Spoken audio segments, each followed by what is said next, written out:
this, dude, because for some reason it never pops up for me. What is it again? I think we're live already. Wait, what are you talking about? The video? Yeah. Yeah, let me put it in the internal and okay, here we go. I just sent it to you. And we live. Welcome back, everyone. We definitely appreciate you guys watching. Shout out to all the guys out there, constant support, and Tyler, Mattel, Lift 0422. Thanks so much for the support, guys. We definitely appreciate it. Everybody else that's watching, I'm gonna go through the comments. We got the Geek and Pitt is there too. Anyways, thanks so much for the support. We definitely appreciate it. We don't really have too many topics today. We're gonna talk about prepping. We're gonna talk about hanging out. We're gonna answer some of the questions if we get people to watch, and if we get people to put questions, we're gonna talk about that. Again, like the video if you like to stop the videos. Share the video if you want to. That definitely helps out. Spread the video. So I got Major League Shooter. You want to do a quick intro, bro? Yeah, definitely. Like you said, my channel name is Major League Shooter. I'm no stranger to JH6's live chat, so definitely seeing more of me. So if you like some of the things I do, or even some of the topics I talk about or anything like that, feel free to come over to my channel. I welcome all of my subscribers. So yeah, that's basically what I am. All right, cool. I put the links down below to your channel. Also the Alabama Owens channel link is there. Go ahead and check him out. Great channel as well. Got a couple of all the guys that were supposed to be here in the panel, and I don't really know where they're at. Eventually they're going to show up, hopefully. If not, we're just going to talk about prepping, man. And some of the questions that I get constantly is about prepping. How do you prep? What to prep, what to do. Do I need water? Do I need food? What kind of guns do I need? Do I need a bazillion, rifles, a bunch of pistols? So I'm going to talk a little bit. I'm going to talk about a little bit of what I do, and hopefully you bring a little bit to the chat here. I don't think we have to talk about prepping. So I like to hear what you do, starting with, I don't know, what do you think is the most critical component? Water, food? What do you think?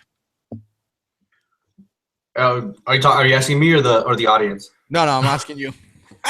Oh, my bad. Because you're talking, my bad. But anyways, well, period, hands down, I don't think anybody can live without water. You know what I mean? I think, to be honest, water is the most important thing. I think they said that like you can't live more than a few days without water. So water is definitely by far the most important thing to stock up on. Now, I do go further, obviously, than that. I do prep. I'm not an extreme prepper, but I do have, chickens for some eggs and stuff. I do have 55-gallon water jugs that I use, but not just for water, but I also use them for training too, because training in a stuff hits the fan scenario can definitely come in handy. So definitely, JH6 talks about this all the time, and I do as well on my channel, but training is very critical, not just for home defense, or so for when stuff hits the fan. You just never know what's going to happen, so you got to be prepared for just about anything.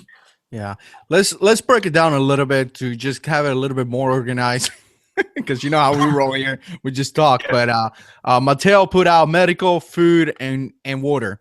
So you talking about water, and a lot of times I hear this. It's you're gonna last 2-3 days without water, and I think that may be a true statement. But at the same time, I think that that's not really a true statement. Meaning that probably the first day without water, you're going to go down. So yes, you may last another day, but in survival situation where you got to move from point A to point B, maybe in a situation where you have to defend your life, after a day and a half, you are so weak that you just won't be able to fight. So what do you think about that, bro? Yeah, no, definitely. I agree. And you know what? I couldn't even said it better. You know what I mean? After a while, basically your muscles start breaking down and start to fatigue after a while. So that's why you need to keep your muscles hydrated, especially when the stuff hits the fan type of situation. If you don't have water, I seriously think that water is the most fundamental thing of prepping. you can live, I think they said like 30 days with that, or I don't remember. I wish I could tell you the exact number, but you can live a pretty good amount of time without food. You know what I mean? But you cannot live without water. So water is definitely, you know, my number one thing on my list, to be honest. Way before my chickens, way before my plants and everything that I grow, way before even my tactical training and everything that I do. Let's do a gear check. You got a gun next to you? Gear check. No, I don't actually. I see you have a K-bar right behind you. That's true. I just posted a picture on this earlier. Okay. All right. Got it. Gear check. Got the MMP 45 right here. Man, I really like this gun. So, yeah. All right. I also got the Glock 43 right here. And I got the AR-15 right here. We are free. That's an extreme prep right there. Yeah, we are prepped today here in the JH6 compound. We got some stuff going on for some of you guys. But anyways, yeah, man, water. One thing that I did, and you know, some of you guys may want to think about this. My boys and, you know, the wife and the family wanted a pool. And we were talking about that. So we got one of those pools, and I'm going to put a video on that eventually. And of course, it's back there in the backyard, full of water. And I got to tell you, man, for prepping side, I mean, I think that's amazing. I mean, I cannot even tell you how much water is in there. I know it's huge. I mean, the pool is pretty big. So for gray water, you know, just basic, if something happened that you need water to wash your dishes, maybe you need water to shower, maybe you need water to do multiple things, that's water right there. You know, I mean, ultimately you could probably drink it if you boil it and put a little bit of bleach or something like that. You could probably drink it as well.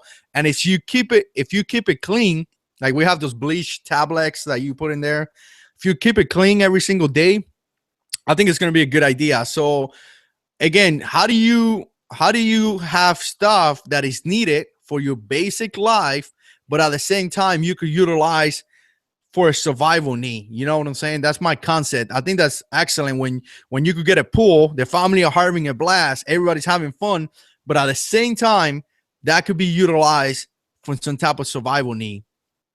Yeah, you know what I'm saying? Definitely. And a lot of things, or something that a lot of people don't seem to oversee all the time too, is like most people already have a good supply of water that they can access at any time during a survival situation in their own home. Like, for example, a water heater can store 30, 40, 50 gallons of water. So that can be accessed easily for, you know, when stuff hits the fan type situation, or just basically just to hydrate. So that's a good source right there. You know what I mean? Yeah. So there's a lot of things that are laying around the house that can be very useful in those types of situations. I mean, ultimately, if a hurricane comes, I'll be in trouble because it's outside. So you got to have a little bit of a backup. Don't put all your eggs. Hurricane's free water. What's that? Well, a hurricane gives you free water. Yeah, that's true. Hurricane. Just take a couple of containers and put it outside. Yeah, right. So, yeah, I again, you know, I hear people talking about this all the time. Oh, we, you know, 3 days without water, and there was a mission that I wasn't part of. I was in there walking down and destroying the enemy, but my dog is barking. You hear that? That's the best home security out there. Now, if the other ones start barking, then we have an issue. This one is the first one, but again, you know, having that well, let's go back. Sorry about that, guys. Going back to this mission, it was a mission that went out, and I talked about it in a while here in the channel. And the first 5 casualties that came back from that mission, you know, I was in the COC in the Command Operations Center, were guys that were dehydrated. So again, you know, you got guys that were in pretty good shape, Marines, with backpacks that probably weigh like 60, 80 pounds. I mean, a crazy amount of weight, and they went down due to dehydration. So I don't know about those 3 days without water. In a survival situation, you know, if you don't have water, you're going to go down, and the bad guys are going to kill you pretty much, you know, unless you're hiding somewhere. So, which is also a good skill to have as well. You know what I mean? How to utilize cover and concealment, knowing the difference and things like that, you know? Yeah. And again, you know, we go back to saving water. You know, every time you pee, you don't have to flush the toilet. I mean, you know, you could you could collect your you could recollect your water as you go. But yeah, water is critical. You know, what I do is that I got the pool. I got a lot of water inside. You know, my drinking water. I got all the containers, those big containers that you use in those water machine that you kind of like take out, you know, put over, and you know what I'm talking about. Yeah. I got some of those full of water, so we got enough water to last for a little bit. But you know what I do? Go ahead, bro. Okay, you know that when you first turn on the shower, you get that nice, really cold water coming in. Yeah. Well, basically, what we do is we get a one of those what are they called? Oh man, it's gonna bug me till I remember what they're called. The little container things or whatever that you used to put paint on.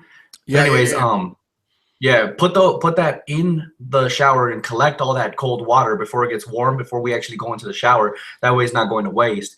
Basically what we do with that water is we use it to feed, you know, our oregano, our cilantro, I mean, and you know, tomatoes and all that stuff. So we're basically recycling some of our water that we're not using to, you know, things that we actually need them for, like our plants, for example. Yeah.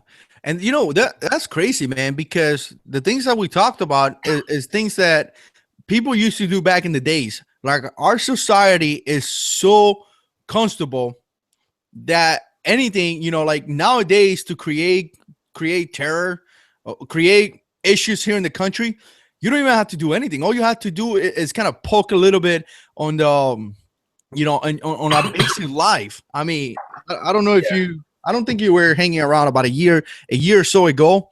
We went into the whole Google Plus, and like people were flipping out because Google did the Google Plus and this and that. And you know, it was a lot of changes to YouTube. And some of you guys remember this. People were flipping out over this. So again, you know, like we are getting into this comfortable environment where anything make us flip out, you know. And back in the days, people didn't do that, you know, like our grandmoms and, you know, like even moms back in the 50s, 60s, it was normal to prep. It was normal to have extra water, you know, like in my house, we had like the 55-gallon containers outside my home full of water. You know, that was just normal. You know, when the water started coming into the house, we went out there with buckets and took buckets of water. You know what I'm saying? Yeah. So, yeah, I don't know, man. Let's let's go into food. Let's talk about a little bit about food. You said you have some chicken and stuff. Yeah, I got chickens, man. The chickens, I gotta tell you, man, they give me free breakfast every morning. I love my chickens. You know, you know, it depends on the chicken, but it's usually about 2 to 4 eggs per day.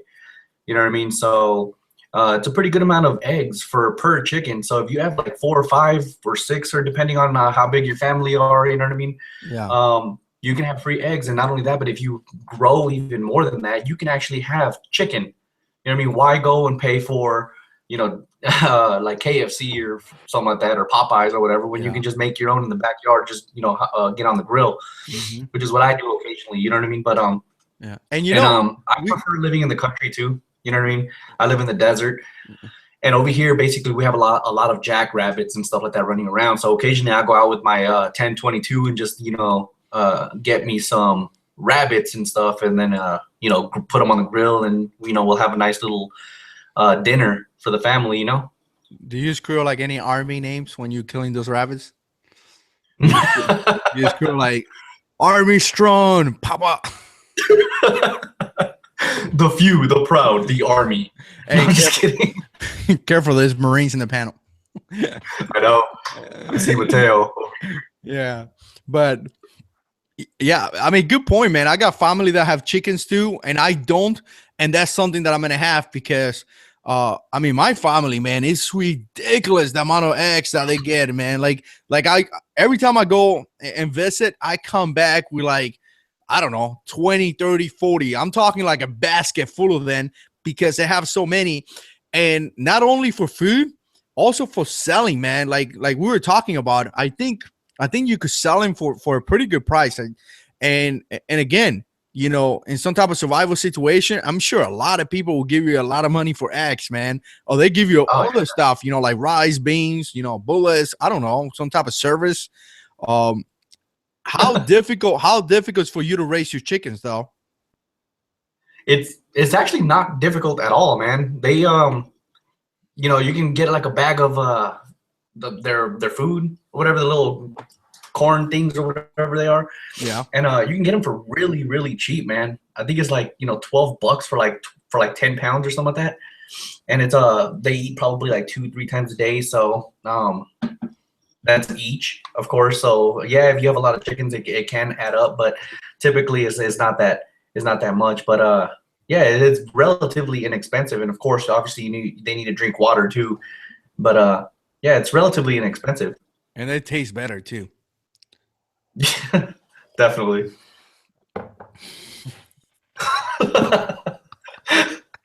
The Delaware Patriot. Yeah, I'm just like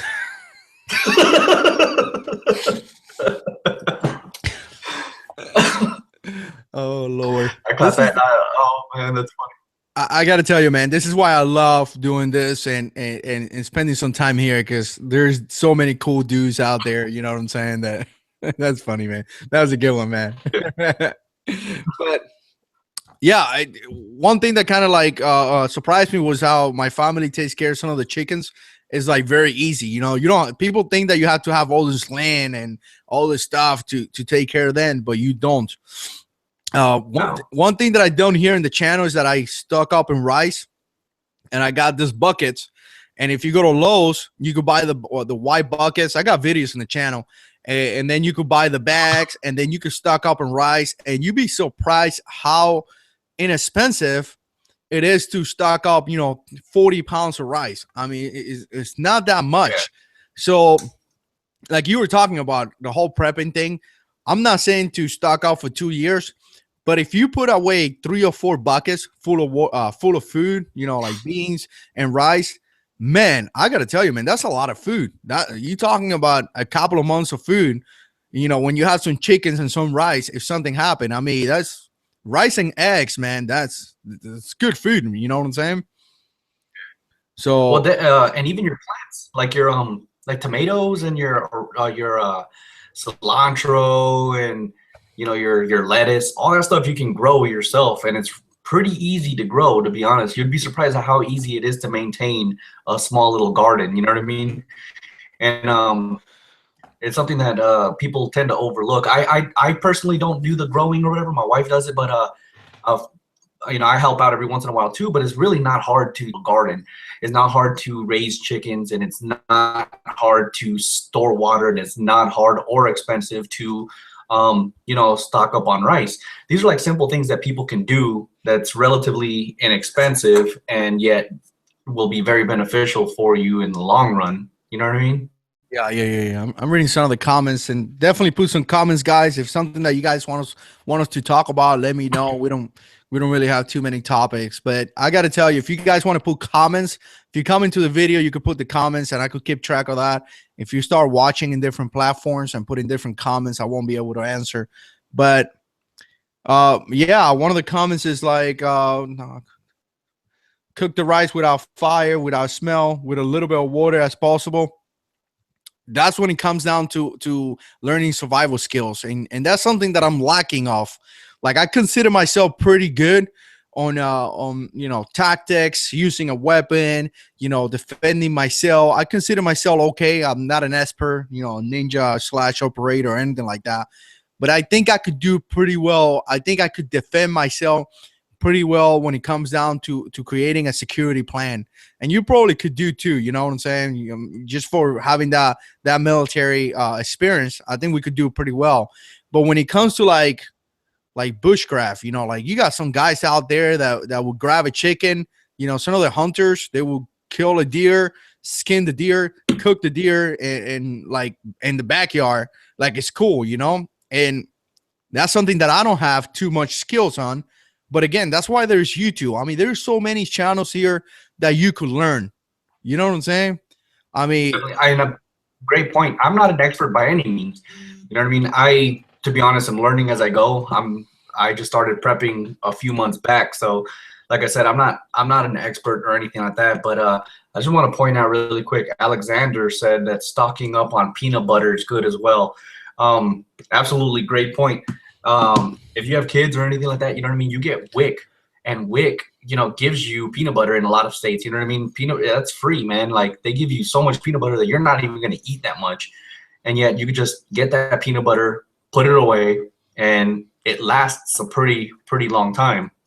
Mm-hmm.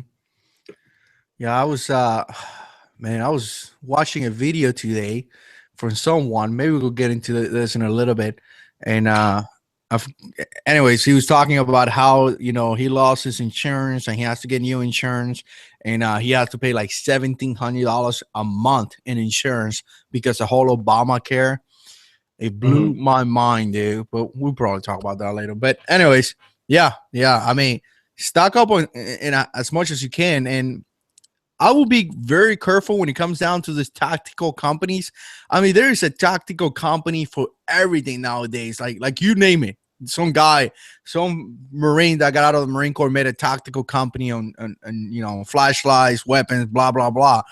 But sometimes just going basic old school is okay. You know, you don't have to go over there and buy food that is already made for you to store it. You could just go to Lowe's, get a bucket, buy some bags from Amazon, go to Walmart, pick up a bunch of rice and stock it up yourself, and you're gonna save money. You know what I'm saying? Don't get so much into the whole companies out there trying to make money out of you. I mean, again, there's some good companies out there, but you don't have to, you know?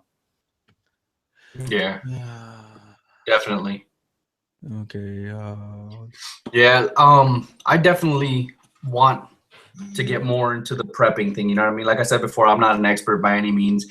I just recently started about a few months back. So, you know, with that being said, you know, it's definitely starting to become a little bit more natural to me, I guess you can say.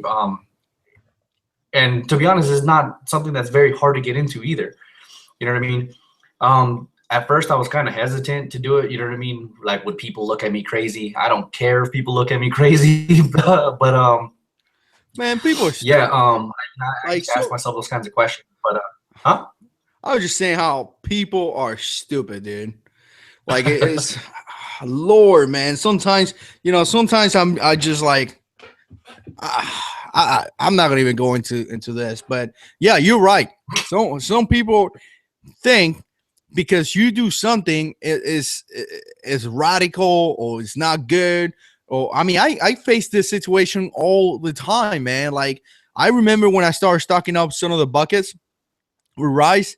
I mean, I have family members. Like, why are you doing that? Like I'm like some kind of psycho or something. Like, why are you doing that? And when I explain why, they kind of giving me the look like, are you stupid or something? And I don't really understand how people looked at us like that when every single day is proven that the government won't be able to protect you. I mean, look what happened in Baltimore. Look what happened in Ferguson. What's that? I said not only that, but the government is prepping too, man, stocking up on ammunition and all kinds of stuff, man. They're doing all kinds of preparations and stuff. So if the government's doing, why don't you? You know what I mean? Yeah, and you know what? And it goes back to like people want to blame the government. I don't even blame the government. It is not the government's responsibility to take care of yourself and take care of your family. It is your responsibility as a man given to you by God to protect your family and wife. So do things to protect your family. And again, you know, like Obama doesn't have to tell you to protect your family. That's something that you should know. You know what I'm saying? So again, why is people depending on that? And great point, man. Like the government's prepping too, you know, like Homeland Security is known from buying thousands and thousands and thousands of 5.56 rounds, and no one knows what that is for. You know what I'm saying? Just because it's fun, I guess. But that's the thing that gets on my nerves, man. the government, like you said, they're spending millions of dollars to stock up ammunition, safety supply, medical supplies and other things of that nature. And yet, to be honest, they don't need it, because the responsibility to take care of ourselves, or of us or whatever, is ourselves. Like, it's our responsibility. You had a great point there. You know, the government shouldn't be expected to take care of you. You should be able to take care of yourself. You should be a man, you know, or a woman, and take care of your family. You know what I mean? It's each individual person's responsibility to, you know, to take care of not just themselves but their family. Yeah, yeah. No, I mean, I constantly, again, and we constantly see this, you know, like, oh, you know, I got assaulted, I got to do something about it. You know what I'm saying? Yeah. Don't allow people to victimize you and your family.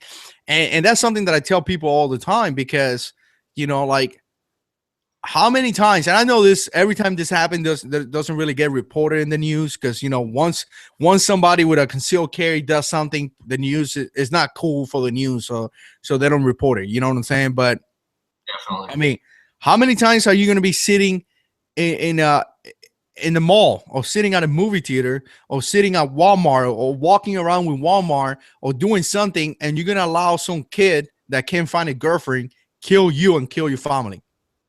You know what I'm saying? I tell you what, if I ever face that situation, that guy is going to have a confrontation. I won't let anybody mistreat my family.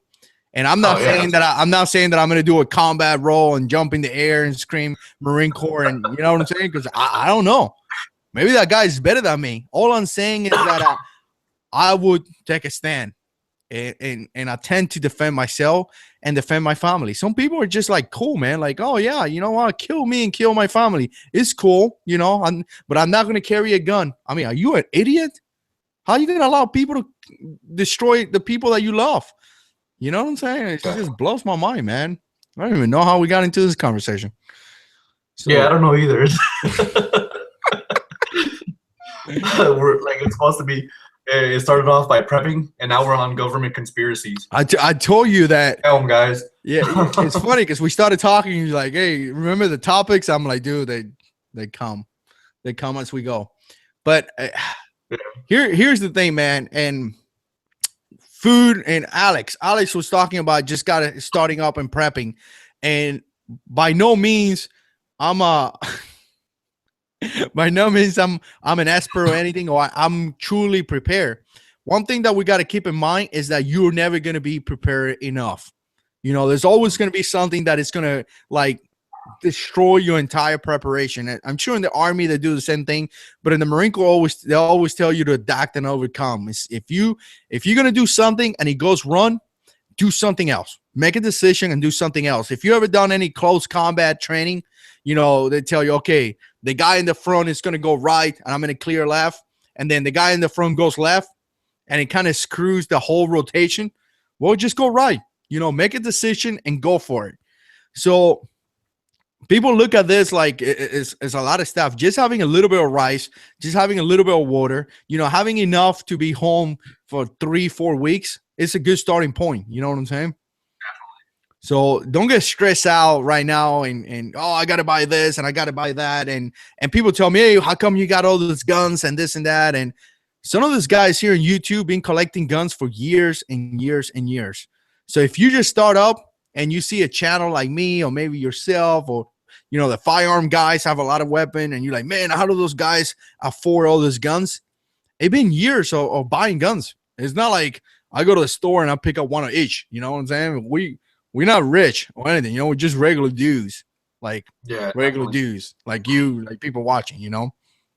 Yeah, so, like people always ask me, because I have a lot of guns, and you're absolutely right. People always ask me and assume that I'm rich because I own so many guns. But like, dude, it's not like I bought all the guns in one day, you know what I mean? It took time, you know what I mean? Now I have quite a few guns. I don't know exactly the number, I don't count them, but yeah, it took a while to, you know, get some guns, which is absolutely critical, to be honest. I think in a you know, stuff hits the fan type situation, you should always have a battle rifle, no matter what. At bare minimum, a battle rifle. Yeah. Which is what I recommend. You know, whether you're an AR guy or an AK guy or a Mini 14 guy, whatever you like. You know what I mean? Definitely, you know, your first firearm in a, you know, for a stuff hits the fan situation, in my opinion, is a rifle of some sort of a good one. I'm not talking about a Ruger 1022 either. I'm talking about an actual battle rifle. You just started some drama, dude. Probably. Yeah. I love my 1022, man. I like mine too, for the record. Yeah, no, it's to be honest, I think it's one of my favorite firearms, dude.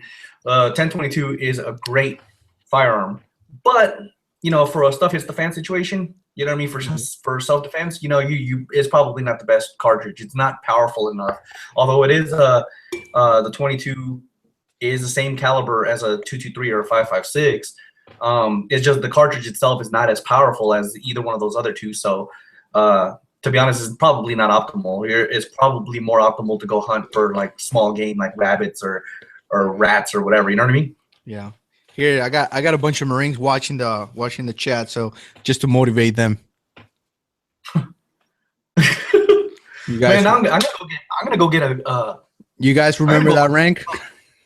Yeah, I'm gonna go buy me a cup, man. Fort Irwin, it's not too far from me. Yeah, but I'm gonna go to little clothing and sales or whatever and buy me one of those little sergeant cups. I can have proof that I was in the military. Yeah, this is the proof. This is how I proved that I was in the Marine Corps for 11 and a half years, right here. But and talking about guns, man. Talking about guns and priority of weapons, and man, I get so into this sometimes, and I'm so guilty. I got so many things that I need to prepare for, and then I end up buying a gun, and I'm like, man, I could have used those $500 to maybe increase my communication, maybe increase my medical supplies, but I get caught up into it and I buy a gun. And I guess that's not okay, but it's okay to buy a gun. I don't know. I'm gonna go with that, but maybe having a list of priorities of firearms. What do you want to buy first? And you talked about a rifle, and I definitely agree with that. And the whole 1022, the way I look at it is that, what do the enemy has? What do the bad guys are going to have? And, I was one of those guys that constantly say, hey, the 1022 is cool. I got a takedown version. I could carry 5,000 rounds. I get it. But really thinking to this, man, the bad guys have AKs.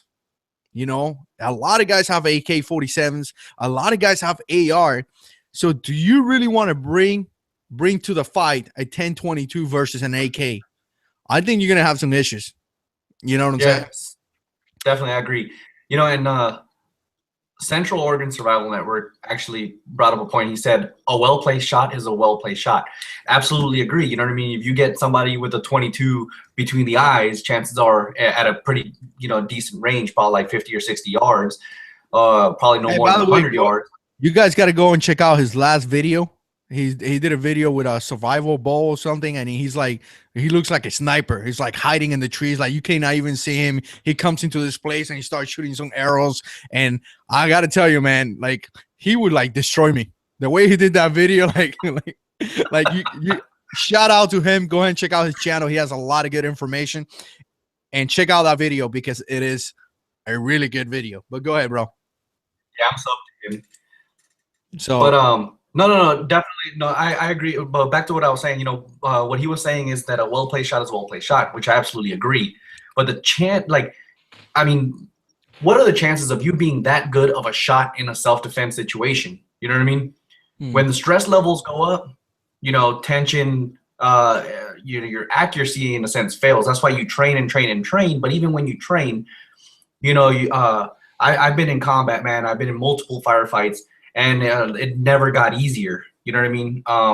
When you're in a firefight, it gets stressful, and stress always makes you lose your accuracy, I guess you can say. You know what I mean? But yeah, definitely. I highly think you should have a 1022 for a survival type situation. You know what I mean? But for as your first rifle. For stuff hits the fan type situation, I don't think a 22 would be optimal for that situation. That's if you only have one gun, though. If you can afford multiple firearms, you know what I mean. Definitely get yourself a 22 rifle, or In my opinion, there's nothing that even comes close to the 1022. But people, they'll say like the Marlin Model 60 or whatever. But good guns, you know what I mean? Good rifles. But the 1022 is a great one. Yeah, and who Delaware Patriot? He said a good rifle, a good AK or an AR, a good pistol, a good shotgun, and that's all you need. And you know what? I got a video coming out, and I'm going to talk about this whole 2-in-1 or 2-is-1, 1-is-2. Oh no, it's a 2-is-1, 1-is-none. There we go. And people made that comment all the time, and I get it. It's always good to have multiple things. I get it. But in a true survival, hopefully I make my points, because some people will flip out and attack me and call me all these names. But anyways, in a survival situation, and we're talking about survival situation, and you got to move, you can bring all this 2-is-1. Once you put a backpack in your back and you start walking around, to me, 2-is-1 is not going to be good, because you can simply not carry that. So instead of 2-is-1, maybe we need to get one that is quality one, that is going to work. And if it breaks, it breaks. But again, we've been there in patrols. I've been in patrols for days and days and weeks on foot. So you put a backpack on and you go and walk for 10 days and let me know if 2-is-1. By the time that you finish your 10 days, you're going to open that backpack, and everything that doesn't make sense is out the window, because you got to carry everything. So again, we're talking, if you're in a truck, then carry whatever you want. If you want to pull with a truck, if you want to pull a tank, do that. But if you're on foot, things to keep in mind is get something that is reliable. And we talked about getting your first firearm if you don't have money. But once you get your gun, or once you get a little bit of money, improving your system, it should always be continuous. Like I'm sure the Army teach the same thing. Your fighting position should always be improved. You don't stop improving your fighting positions. You know what I'm saying? I mean, you ever been in a fighting hole, and after 2-3 days, we build like chairs and like couches and stuff inside the fighting position, so you could just sit down and have a good time. I mean, after a few days, I don't even want to get started with that, man, because we actually did that. Yeah, we made our fighting position comfortable. Yeah, we do that all the time, man. I remember going to field exercises, and after 2-3 days in a fighting hole, you go in there and it looks like an apartment, because we built like a bunch of things inside a fighting position. You know what I'm saying? But definitely. Yeah. I actually have a video on my channel. It's the what is it? I forgot what it's called. It's like my top 5 guns for when SHTF situations. And I have my top 5 firearms. So, go check it out. You know what I mean? That's it. I think those are all the firearms you probably need. You could probably subtract a few, but in as far as Glock 42, Glock 43, Glock 17. No, I'm just kidding. All Glock. You're like, what's his name? James Yeager talking about all guns should be Glocks. Nah, all guns should be whatever you like, gents. Whatever you like that you could shoot better, that should be your gun. You know what I'm saying? That's what I tell everybody, man. People always ask me, be like, hey, what gun do you recommend for me to have as my first gun? And I tell them the same thing. And be like, dude, I can't tell you that. You know what I mean? I don't know you. I don't know your hand. You know what I mean? What's good for me is probably not going to be good for you. You know what I mean? Yeah. My hand sizes is probably gonna, like the Glock 19, for example, fits perfectly in my hand. It is such a comfortable pistol to shoot. But if you have really big hands or whatever, it might hit the little, I don't even know what to call this little part right here, but yeah, and it might not fit perfectly in your hand. Well, you know what I mean? And you might hate me and think that I'm unreliable for a source because I gave you bad information. Yeah. You know what I mean? Or a bad recommendation. But in all reality, for your firearm, you need to go out there and shoot it yourself and see if you like it. The same thing goes with calibers. You know what I mean? Yeah. People are always like, oh, what are you, 9mm guy or 40 or 45? I'm like, to be honest, you need to go out there and shoot, and whatever you can get target acquisition at a faster rate of speed. I think that's more critical than having a specific, cartridge. You know what I mean? If you can be accurate faster and get target acquisition faster with a 45 than a 9mm, then, hats off to you. Choose a 45. Me personally, I do have 9s, I do have 45s, and I do have 40s, but I always seem to default back to the 9mm because I do get target acquisition faster. And it goes back to like the MMP Shield. I mean, everyone says it's a great pistol, and I love my MMP Shield. I mean, excellent pistol. And I was thinking, okay, for my wife, it's gonna be a great gun because it's slim, so she could probably do pretty well. We went shooting, and I think I talked about this in the past, but we went shooting. She was all over the target, man, all over. And I'm kind of like, oh, okay, man, maybe she needs more practice. And like, she looks at me, she tells me, I don't like this pistol. This is the MMP Shield, people. Everybody likes the MMP Shield. She looks at me and she said, I don't like this pistol. Where's my Glock 19? She grabs the Glock 19 and made a little hole like this in the target. Again, not saying that the Glock 19 is the best pistol or more accurate. It's just that's the pistol that worked for her. She enjoyed shooting that gun. So good point there, saying that, go back and do some shooting and things like that. But most common round is going to be, to me, and again, everybody's going to be different. The AK rounds is pretty common, but I'm sticking to 223, 9mm, and 12 gauge. That's it. Everything else is for fun. Even the 45. I mean, I like my MMP 45. I tell people that all the time. I really like it. And comes to find out that the police officers here carry MMP 45s. I didn't know that. I thought they would carry MMP 40s. They actually carry MMP 45s. Or at least the deputies do. So the 45 is a good round after the 9mm, but I'm sticking to 9mm, bro. 9mm and 223 and 12 gauge. What about you? I agree 100%. I love the 9mm. I think it's a great cartridge, and people always down it, especially a lot of 45 guys, which I love the 45 as well. But John Moses Browning himself favored the 9mm as well. But to be honest, like, yeah, a good 12 gauge. You know what I mean? I have a few 12 gauges.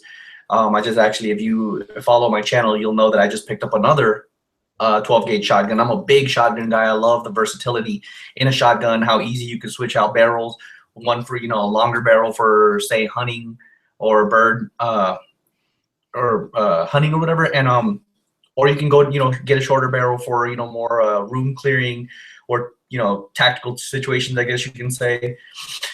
But yeah, a good pistol, whether it's 9, 40, or 45, I choose 9mm. A good 12 gauge shotgun, not a 20 gauge. Although it can be useful. I think a 12 gauge is where to go. If you don't like the recoil, you can always get low recoil ammunition. But a good 12 gauge, and definitely a good rifle. You said you like the 223. I like a 5.56.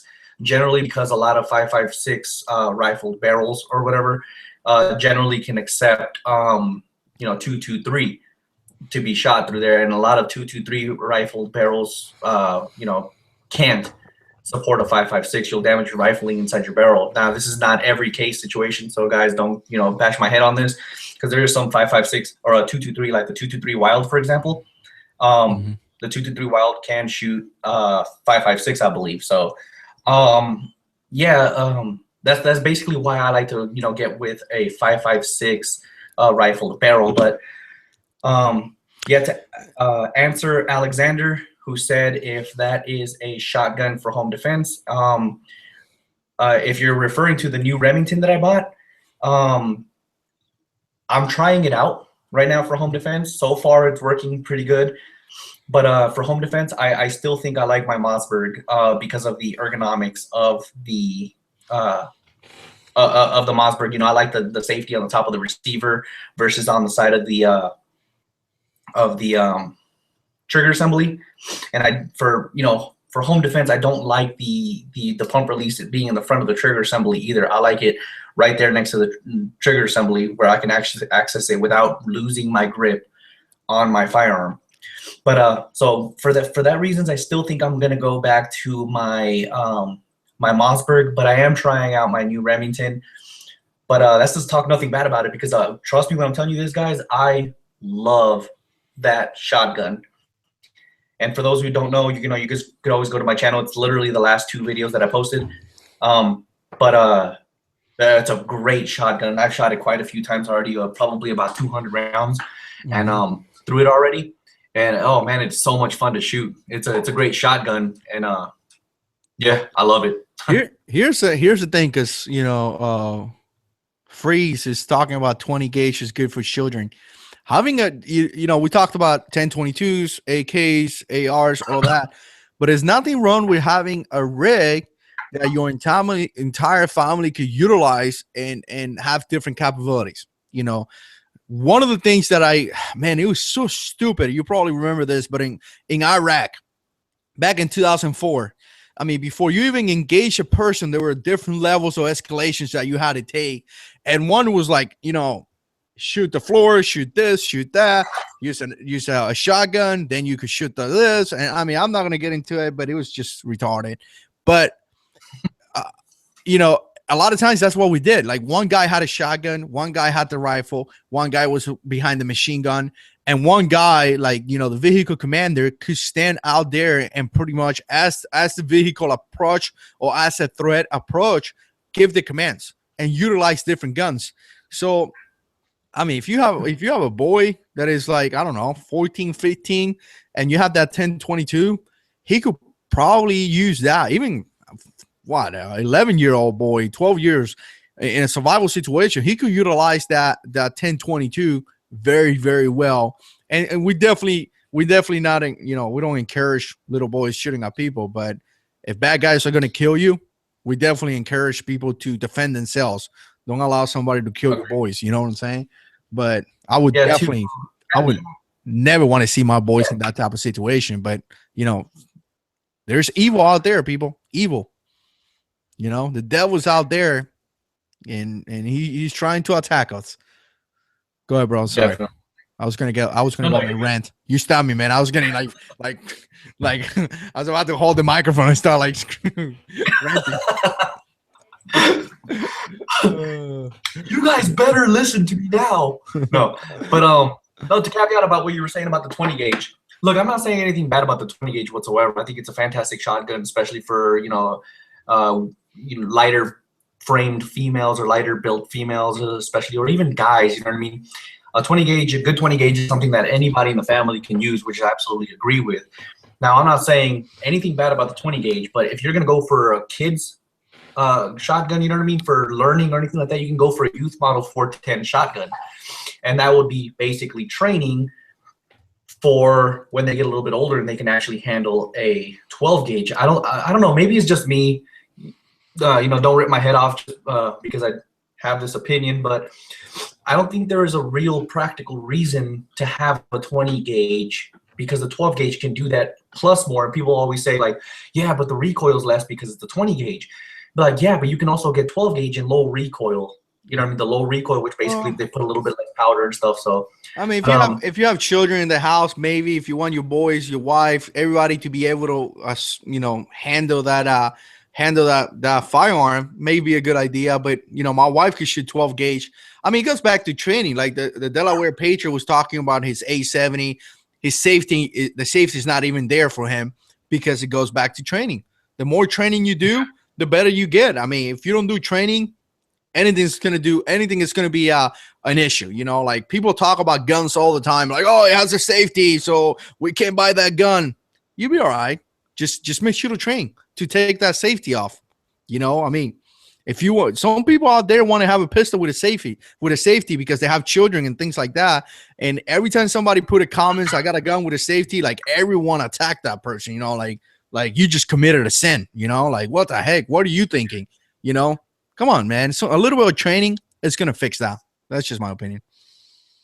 So definitely. No, I agree 100%. If you favor the Remington, definitely train with it. And the same thing goes with, all the Mossberg guys, or, whatever you decide to own. training is absolutely critical. I have so much training with Mossbergs. So I will probably always default back to either a Mossberg 500 or the Mossberg 590, which, by the way, the 590 is a fantastic shotgun. But anyways, that's going a little besides the. We don't have dislikes. We don't have dislikes yet. That's weird. Yeah. Sure. We got things to do now. Everybody's gonna be disliking it. 21 likes and no dislike. That is so weird, dude. Like that's like wow. Somebody would dislike it. Usually, you get about 2-3 dislikes in the first. Brother, now somebody's gonna dislike it like right now. Watch. Yeah. Let's wait for it. It's probably gonna be Todd. Oh, the Delaware page. Mateo, because he doesn't like Glock, so he's gonna dislike it. Like to be honest, I'm not a big fan of Glock either, man. I only like 3 Glocks. 3. You only need to like one to be a fanboy. No, yeah, I love, to be honest, I love the Glock 19. Anybody who follows my Instagram knows I really love that pistol because I'm always posting pictures of it. But I love my Glock 19. I love the Glock 21, and I love the Glock 34. Yeah, I want to get a 21. Those are great pistols. You said you got a 21? I want to get one, but I may take a break from Glocks and I may get a CZ PO7, man, because that gun being in my mind for like 6-7 months at least. And I know they're great. The CCs are great guns. I have never heard anybody complaining about a CZ. So, and the PO7 is such a good price, man. You could get him for like $370 around there. So, with shipping and all that, probably about $400. And I think they carry about 15 plus ones. It's almost about the size of the Glock 19. And I don't know, man. That gun is in my mind. So shout out to Beretta 9mm, another Marine in the house. Man, we're full of Marines. You Army guys better be careful today. We got a bunch of Marines out there. So we even have Marines that went into the Army site. So yeah, the CZ PO7 rock. Was that? Oh no. I'm gonna be 100% honest, man.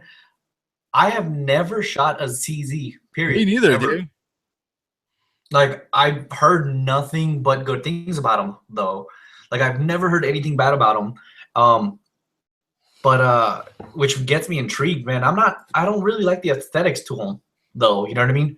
I think they're weird looking. No, I think they're nice looking, dude. I mean, have you seen some of those PO1s? Man, those pistols are I mean, I love the Glocks, man, but Glocks are just, simple, nice, but they're just like Glocks. I mean, you look at them, oh, that's a Glock. But I think some of those CZs are just sexy, man. Like you stop to take a look at them. You know what I'm saying? But that's just me, man. Definitely. Everybody has their own opinions. So, yeah, CZ PO7. Now I got to tell you, man, one of the things that I would tell people to do research and before you even buy a gun, go into the internet. Nowadays, everybody has a smartphone and start checking out prices, man, because I went to a place and I think the guy wanted like $600. I mean, and again, I saw a PO7. This was a while ago. I think it was what is that? A buzz shop, a gun shop, whatever it is. I saw it for about $340 or $350. And man, my wife is so awesome. Big shout out to my wife. She wanted to buy it for me. She's like, $600, let's buy it. And I'm like, no. I seen it for like $350. So again, go out there and start reading some forums, start looking up some prices, because some of those companies would take advantage of you. Don't buy a gun unless you know everything about that gun, people. So, I guess I'm guilty because I'll go to the store and I buy a gun and I'm like, all right, let me figure it out later. But yeah, that's a great point, man. Because like a lot of people buy guns and stuff, and then next they end up hating it, dude. It's like, man, do research before you buy a gun, man. It's not a toy. They're expensive. It's not like you can buy a good quality gun for for like $100. You know what I mean? Yeah. they're expensive, man. So I mean, I don't know about you, but I don't have the money to be just throwing money out there. I do research on what guns to buy. You know what I mean? I don't want to buy, spend $500 on a a Glock, for example. Yeah. Just to find out that it doesn't work. You know what I mean? And do research about that, man. It's important. When I went to buy, actually, I went to pick up a Glock 26 one time, and the guy didn't have a Glock 26 under the blue label, and of course, he wanted to sell me one on the regular price, and I was like, no, why would I do that? I just go to a different store. But finally, he started pushing the Glock 27 on me. I'm not a fan of the 40, so I tried to stick with 9mm or 45. So I was like, okay, no. And then I saw the MMP Shield. That's when I actually got it. But I was very well informed on the MMP Shield because I watched so many videos, and it was, so I picked up the MMP Shield. But essentially, I went to buy a Glock 26, and I walked out with the MMP Shield. But you know what I'm saying? CC's, Beretta 9 says CC's very nice looking, and he does a lot of shooting. You guys got to go and check out his channel. He has some cool guns. Yeah, I took it upon your recommendation last time to go check out his YouTube channel, and yeah, dude, he's got a lot of guns, man. I was like, yeah. He puts me to shame, definitely. Yeah, and he's a fellow devil dog, so when you hear Marine, you just got to subscribe because Marines are cool, man. Sorry. That's it. I'm unsubscribing. I'm just kidding. And everybody else. What was I gonna say? Oh yeah, the MMP Shield, man. I love the way that gun shoots, but I don't like the way it feels in my hand. A lot of people, when they review it, they say, it feels really good in their hands and stuff like that. And this is everybody. Everybody loves apparently the way it feels, but it doesn't feel very good in my hands. It's kind of long in that direction, like but it's not very wide. So it just creates an awkward feeling in my hand. But it shoots amazing. I don't even know how to put it. It just shoots very, very good. Yeah, dude, I gotta tell you, man, I actually maybe about a week ago or like 2 weeks ago, I been looking at the Ruger LC. Is it LCR, the 357 Magnum? Some of you guys will correct me if I got it wrong. Man, that Ruger is calling my name. Like all I hear when I'm sleeping is like JH6, go to the store and buy me. So I'm trying to tell my wife about this, but I don't think she's tracking. Yeah, hey, some people will just never understand the dreams that people have. Yeah, like I get people like my dreams. I get but like my dreams tell me to get another 1911. Like the R1. Yeah. I like that pistol a lot, man. But I went to I went to check out that pistol, and they didn't have the 357 Magnum. I actually won the 357. I don't want the 38. I may do with 38 plus P, but I like to get the 357 Magnum. But again, I was also looking at what's that? A FNS. I want to say it's a FNS or FNX, one of the two. 9mm, good looking pistol. I mean, I hold that pistol and I really liked it. But the guy selling the guy working there, man, he was pushing the XDs, man, like so bad that he actually, like, I'm asking him for a specific pistol, and he brought me like, I want to say 2 SDs, and he's still like telling me all about them, and I'm like, dude, like, you kind of annoy me, I don't want to look at the SDs, not because that pistol, I went there looking for a specific gun, you know what I'm saying? Some of you guys are just like me, like when we go to SD or the XD. Was that? You said the SD or the XD? I think it was the XD. But I mean, I like XDs. I think they're not saying I don't like them. I love the XDs, man. But you just probably like me. When we go to the store, we have a gun in our mind, bro. I don't go there to like, oh, let me look. I go there with a specific gun, a specific caliber. Definitely.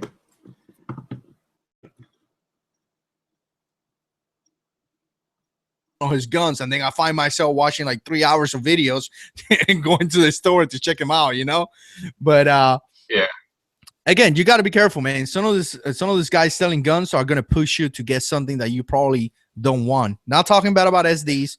I'm just saying, I wasn't looking for one, if that make any sense. No, yeah, definitely. Okay, Pitt, Go and check out Pit channel. Really good guy and fun channel. But SDs cost too much money. Prepping costs money, man.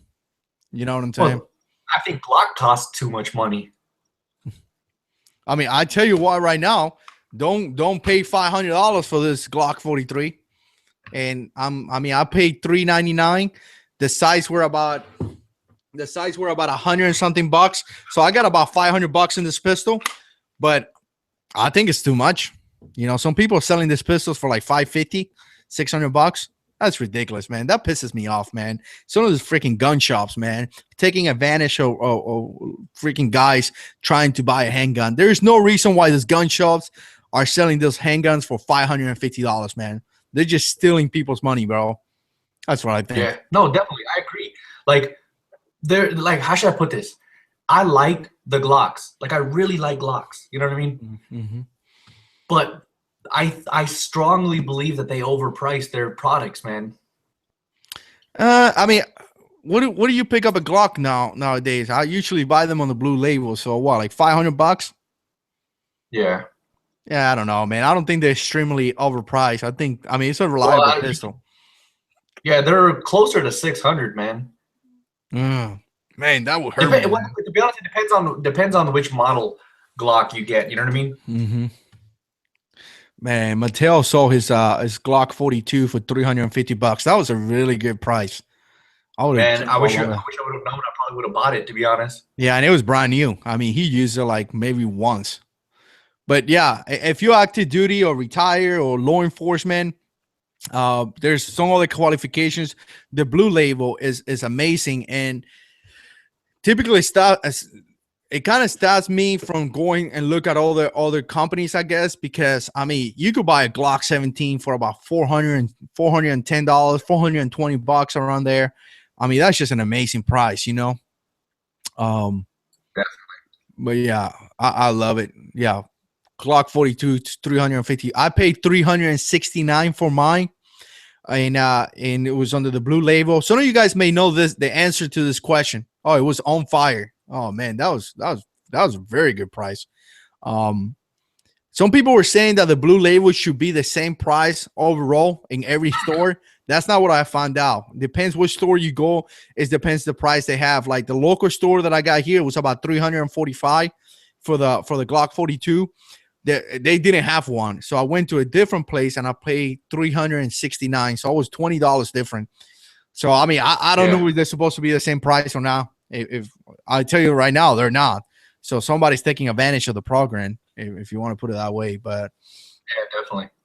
Mateo, by the way, he just posted or saying that it was unfired. By the way, yeah, that's what I just read. I wish I would have known that he was selling it, man. I would have definitely bought it. Yeah, that's a pretty good price. But again, you know, going back to prepping, it costs money. There has to be some sacrifices that got to be made. You know what I'm saying? Don't expect. And it goes back to gear. Look, when I was in Okinawa, when I went to Japan, Okinawa, 2000. Wait for it. October, November 2010. I was there all the way into 2012, February or something, you know, and or January of 2012. So I was there for about 13, 14 months in Okinawa, Japan. And there weren't too many guys that were deployed. There were only a few guys that actually went into combat. So by that time, I already being in Afghanistan 12 months, I already being in Iraq, 14 months. I was already on a ship. I went out in a 22nd mule, which you go out on a ship. And I went all over Africa and all those freaking countries. Anyways, Marines used to ask me this question all the time. How much should I spend on my gear? And it's going to go back to how much you want to spend. Yeah, I get it. There's some plate carries out there that cost $50. But if you're truly going to use your gear, you need to have good quality stuff. I mean, yeah, definitely. Like this is mine right here. Yep. I don't know if you can see it, but this is a pretty decent one that I got right here going on. But I got my mags and stuff and everything and all. And I agree, man. Like, you have to know what you want when it comes to your plate carriers and all that stuff. If you want something that you can throw on quick or whatever, just for a quick reference, maybe something for bedside, probably a plate carrier is not optimal for you. You know what I mean? You're probably better with a what's it called, a chest rig or something. Yeah.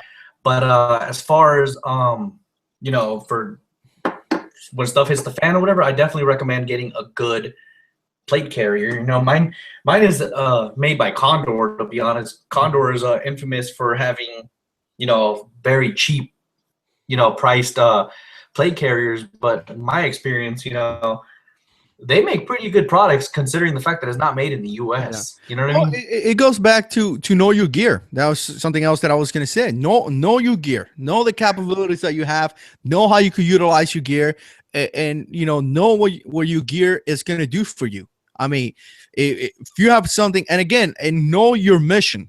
I'm not telling people to go and spend $300 on a plate carrier.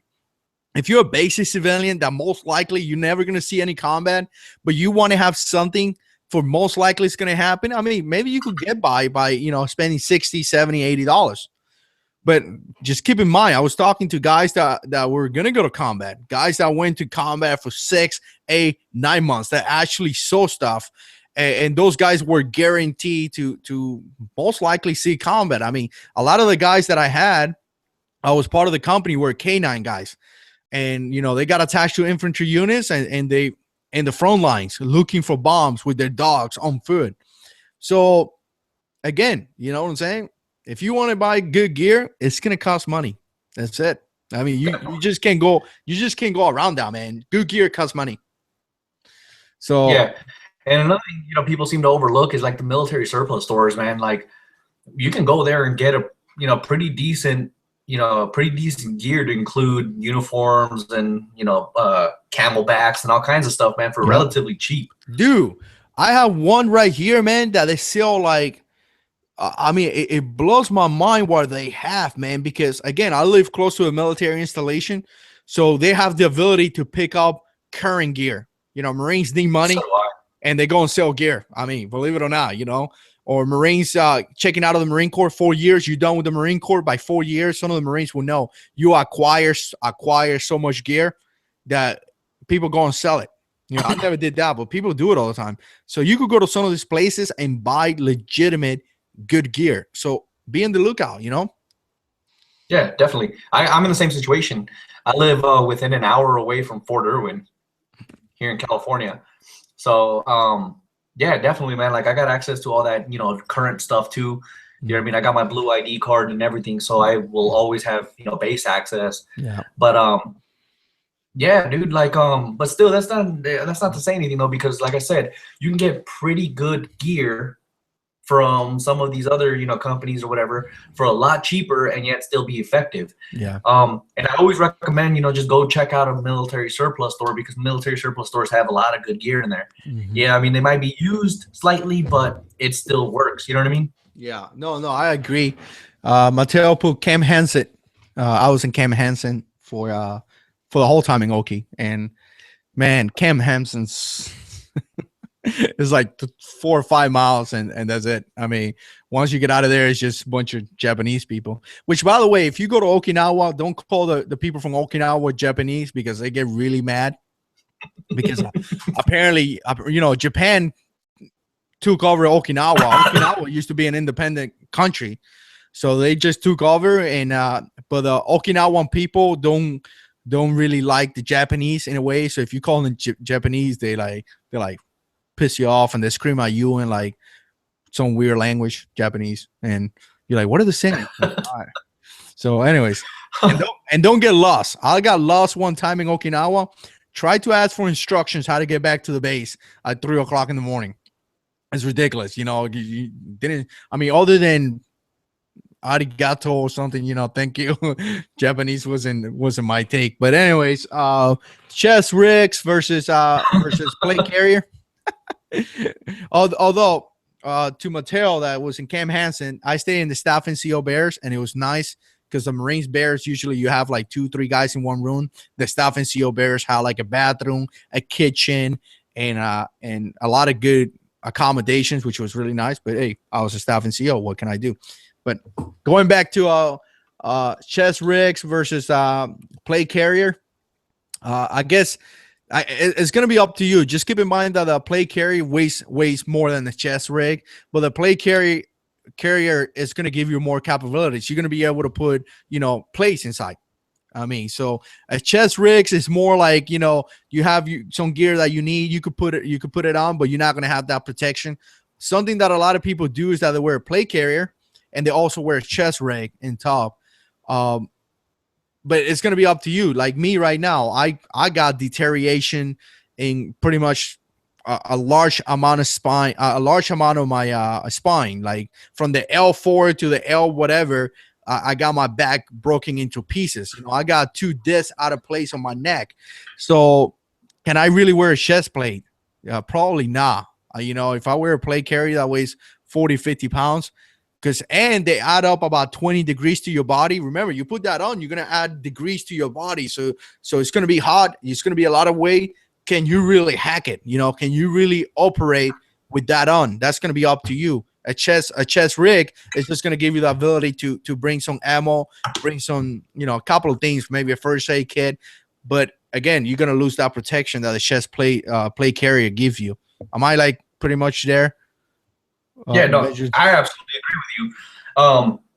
And I think you touched up on it a little bit, but mobility with a full plate carrier with plates and everything like that will, I guess you can say limit you to an extent. And on the other hand, plate carriers will allow you to move a little bit more freely because the chest rigs are generally closer to your body, whereas plate carriers kind of protrude a little bit. And this goes even further into like fighting positions, or shooting positions, I should say. Like if you go, for example, into the prone and you have a bunch of ammo on your chest. It will protrude a little bit, so you're going to be a little bit off of the ground. So that's something to take into consideration. And if you do decide to, buy a plate carrier or anything like that, it is very, very important to go out and train with it. People always go out and train, just themselves and their firearms, but I mean, what's the point of training with a firearm if you're not going to train realistically? In the Army, I'm pretty sure it was the same in the Marines too. We used to train as we fight, is what they called it. Yeah. So yeah, we would train in a realistic sense. So if you go out and you're going to train with your gear on. We will also tell them to shut up when they complain. Shut up and train. Here's a funny story, man. And I appreciate it. I got a patch. What's that? Oh, no, really, really quick. I got a patch because I collect patches that says "Embrace the suck." I appreciate it. Hey, by the way, I appreciate everybody watching, all the comments. Man, so many great people, all new subscribers. I mean, we're coming up to, I don't know, like 6,500 subscribers. We passed 6,500 last night or something. So picking up about 480 guys, 400 guys a month to 500 guys. It's just unbelievable. So we definitely appreciate you guys support to the channel. But here's a funny story, man. But before we get into that funny story, hey, we're going to take a 2-minute break because I got to use the bathroom. So 2-minute break. Let me turn this camera off for a second. I'll be back in less than 2 minutes. Sounds good.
Yo. What's up, man? Sorry, bro. Hey, sorry, everyone. I how to get a Coke and go to the bathroom. I mean, when you have a bunch of people, you could just like hide it, but now when it's only two guys. Well, really quick before we start again, I want to show this off. Very nice. I mean, yeah. I just when we took that little quick break or whatever, I ran to my wall really quick and took it off. Yeah, I don't really collect patches, but I do got a bunch of coins that I got over my, my Marine Corps time. But because we don't have any, we don't have too many topics. So if you got a topic that you want us to talk about, put them in the comments. But talking about training like you fight is critical. But also, and this is my experience, I did a lot of training, and one of the jobs that I thought was kind of cool, but I hate it, was being a training chief. When I took over the company as a training guy, and it was so many emails and so many requests and all that crap administrative that nobody likes to do. But you got to be able to get something out of your training. Not only you're going to train, but what are you going to get out of that training? So before you even start training, establish something that you want to get out of that and make sure that it's safe. Because, and I'll tell you guys a quick story. Back in 2009, 2008, December, we were training to go to Iraq, and from there I went to Afghanistan. But we were training to go to Iraq, and we were doing this, like close combat, and we were learning how to raid a house, looking for bad guys, all that stuff. And the new lieutenant, what he wanted us to do was jump a wall. I mean, this wall was huge, man. We're talking about like a crazy wall. So essentially, you have two Marines that run towards the wall. You turn around, provide security. You have another Marine that runs, and then you have the third Marine. You kind of climb up to, you've done that kind of stuff. Climb up and jump the wall. And the first guy did it, and when the first guy did it, I stopped the training. I told the guy, look, man, we're not going to do that. And he got really mad. He was like, what do you mean we're not going to do that? I said, I'm not going to have my Marines jump a wall that is like 10 feet high. You know what I'm saying? Somebody's going to go down. Somebody's going to break the face. And then we're going to have to replace him. We're supposed to go on deployment like 2-3 months. I mean, we're supposed to go on leave to spend time with the family and then go on deployment. So we're not going to do that. That's just stupid. That's just... And then, of course, being a new lieutenant, he asked me how are you going to bring the wall down? I was like, sir, if we have to bring the wall down, trust me, we're going to bring the wall down. I mean, there's this thing called MAR 19s, 240 Golf, and 50 cals. We don't need to do no combat ninja stuff over the wall. 249s. So again, it wasn't really safe. So make sure your training is hard, intense, like you fight. But don't do something stupid either. You know what I'm saying? Don't do stupid training, because you don't get anything out of stupid training. All you get is getting hurt. If that make any sense, Definitely. Training realistic, I guess is what you're trying to get at, right? Yeah, there we go. You see, I wasted like 3 minutes. I could have just.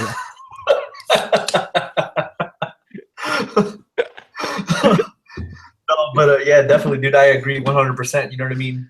Training as you fight is definitely not an excuse to train unrealistically. We did the same type of things in the army. You know what I mean? Yeah. Like people want us to do like some crazy retarded things. I'm like, dude, how is that being realistic, dude? We're never gonna do this in real life.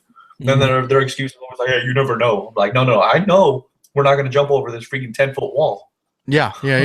Like, I never know. Like, if you see, and we man, and again, we talking about jumping this wall with like so much gear.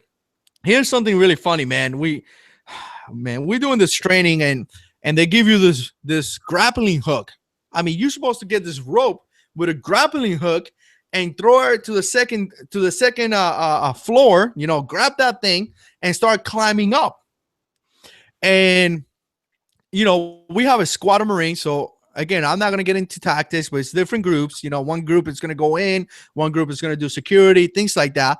And they wanted us to like climb, get the grappling hook, like throw that thing to second floor and to the second floor to the roof and climb up and then come down.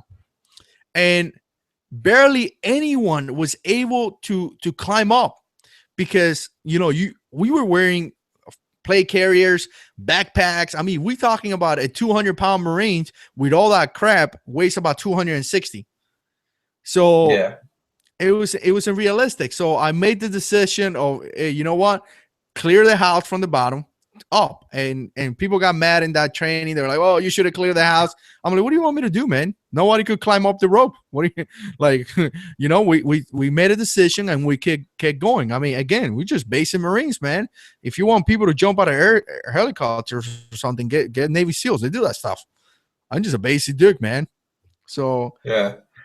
I guess the point is do training that is realistic and it actually works. Don't do training like shooting your Remington 700 at 1,000 yards out of the bench when you like do one of this. That's not realistic, man. Dude, you're not Chris Kyle, man. Yeah, I mean, and you got to be careful, man, because, man, I got to tell you, dude, and I get like grappling hook. Yeah, I was laughing at that too. Yeah, like you think I'm gonna climb up a wall? I'm carrying an M4, a pistol. We got bridging kits in our back with sledgehammers, shotguns. You think I'm gonna throw my grappling hook and climb up this wall? Like, who do you think I am, dude? Like, seriously, man. Like, you're a ninja, dude. You know that? Yeah. Like, now that I have so many videos in YouTube, now I'm a ninja. But yeah, dude. You didn't know that? Marine ninja, same thing. Tomato. Yeah, that's what happened when you have a guy. You remember in the military, you typically have the officer of the range or the officer in charge. That's what happened when you have an officer in charge and he start coming out with like rules. Hey, let's do this, but he's actually not doing them. He's just standing there. Yeah, like go away. It's always man. the NCO. Yeah. And the Marine Corps is a staff NCO is in charge of the range typically, and you have a staff NCO. The NCO can be anybody as long as he's a non-commissioned officer and has the training to do it. You know what I mean? Yeah. I've seen sergeants that are range officers. Mm-hmm. Well, it was the same thing for us according to the machine guns or the system that you were using. If it was no live fire, you could have a sergeant. And it depends where you're at too, because Okinawa was different than here than when I was in Camp Lejeune. So, but anyways, man, the point is realistic training that has a purpose. And man, I don't want to talk crap about some of the schools out there, but a lot of the schools that you see for training that charge you like $1,000 a class, all they're doing is the cool factor. Like, I watch YouTube all the time, bro, and it's all about being cool. Like, let me put two targets and let me tell you, shoot 2 on the right, shoot 2 on the left, and 1 in the head. And for a civilian, straight up civilian that never done that is the coolest thing ever, man. And where else are you gonna do that? You go there, you draw your gun, bam, bam, bam, bam, bam, and you think it's the coolest thing ever. But is that everything that they're doing? So before you actually take a class, do some research and make sure that class is a good class, not just cool. Just it may look good on video, but not really practical. Yeah, because trust me, I go out there and film, and then I edit that in my videos, and you guys think it's like awesome, but editing power is like so good that could make anything like look good. Yeah. So I don't know if that make any sense. But I don't know about you, man, but I kind of want to know how you like the Brazilian tactical training. How do you do Brazilian tactical training? Yeah. Well, you got to have trolls. You got to have trolls that follow you and dislike your videos. And I actually went into I should put Brazilian there too. I actually went into my settings and I actually put a bunch of cursing words so they don't show up in the channel because, and a lot of people tell me, why you did that video telling people not to curse? And, the trolls are going to do whatever. And that video wasn't really for the trolls. I don't care about the trolls. I care about the guys that typically watch my channel and, the good guys. But every now and then they get mad. They get mad just like me. And they start like, F this, F that. I'm like, whoa, calm down, man. Like, calm down. So I don't want to erase the comments. So that's why I put it out. So the basic guy that I love those guys to be here in the channel kind of know, because again, dude, my family watches the channel, man. My little sister does, my mom, my mother-in-law. I mean, my entire family watched this, and I just want to keep it clean, man. I don't want, Definitely. so many channels out there, man. That stuff on my YouTube channel. Yep. So, all right. So let me see. You seeing any other questions out there? Trying to go through the comments. I definitely appreciate you guys watching, as always. A lot of good comments. If you got any questions or anything, just put in there. We just pretty much we just hanging out, and I don't know what's the time. Let me see. We're just hanging out and talking about whatever comes to our mind. But if you have any questions, just let us know, and we may talk about that. Definitely. Yeah. Awesome. Well, so far this has been a great chat, and you have 0 dislikes. Oh man, I'm not worried about that. Here's the thing. Pitt talking about he cannot afford ammo.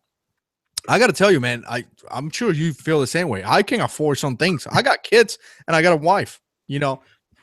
Bills are priority. Making sure your children are well taken care is a priority. I mean, trust me, when your boys are like my biggest one is 11 and he wants a stupid video game that is like $60, and I don't play video. I'm the guy who spends more money on video games that you ever know, and I don't play video games. You know what I'm saying? Because I mean that retarded Xbox One cost me so much money. I could have bought a gun for that. I have an Xbox One and a PS4, and literally the only thing I use them for is Netflix. Yeah. I use we have that Apple TV thing. Yeah, which works great. Yeah, my wife loves it. So that's how we watch Netflix too. But traveling with the pistol, we're gonna talk about that. But yeah, again, I spend a lot of money on that. But to go back to the ammo, man, $1 a paycheck. I'm telling you, 6 months from now, you're gonna have 1,000 rounds. And you're gonna think, how the heck did I did this? You know what I'm saying? You know what I do? I separate my ammo. Like basically, like let's say I go to Walmart and buy some ammo, right? I'll buy 2 boxes per paycheck, one for shooting and one for stocking. And the ones that I use for stocking up or whatever, I don't touch those. And the box that I use for shooting, of course, then I go out and shoot. But if I don't use it, obviously, I'll just I'll stock that up too. But chances are I shoot a lot, man. Like you'd be surprised. I shoot a lot.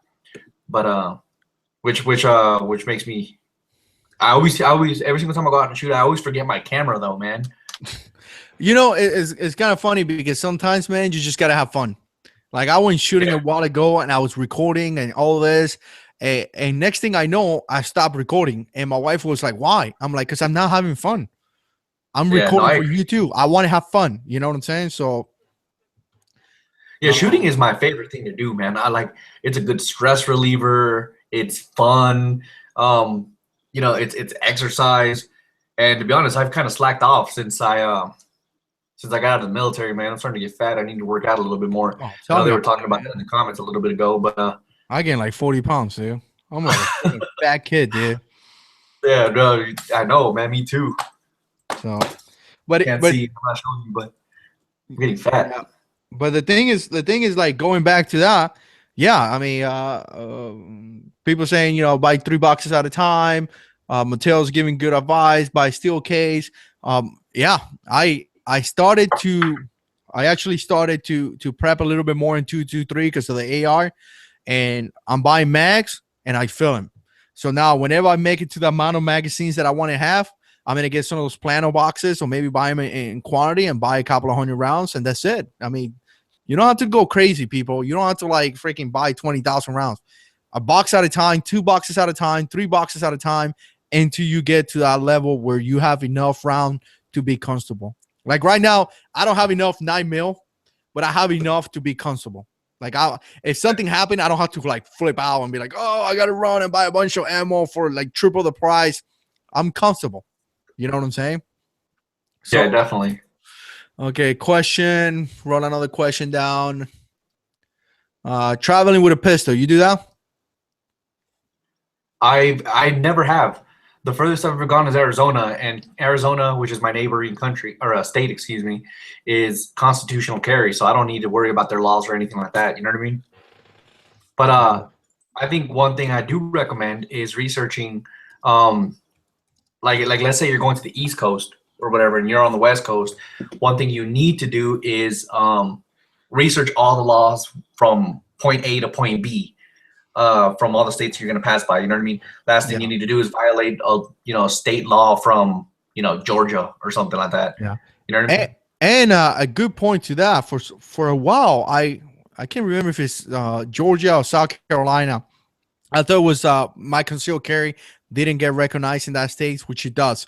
But what I don't know, for whatever reason, I thought that it didn't recognize my concealed carry. So what I used to do was that I would pull gas right at the end of the state and right at the beginning. So I never stopped in South Carolina. I think it was South Carolina. Don't quote me now. But again, thinking that it didn't recognize my concealed carry. So, and it actually does. So like you said, go out there and find out if your concealed carry gets recognized and what kind of laws apply to yours. Because I got to tell you guys, I don't travel with one pistol. I travel with two. I travel with a Glock 17 and a Glock 19, and I bring an AR-15 with me. I just do. Because you never know what's going to happen. And if I find myself 10 hours away from my house, and I also bring ammo. So if I ever get pulled over, I'm bringing a lot of guns.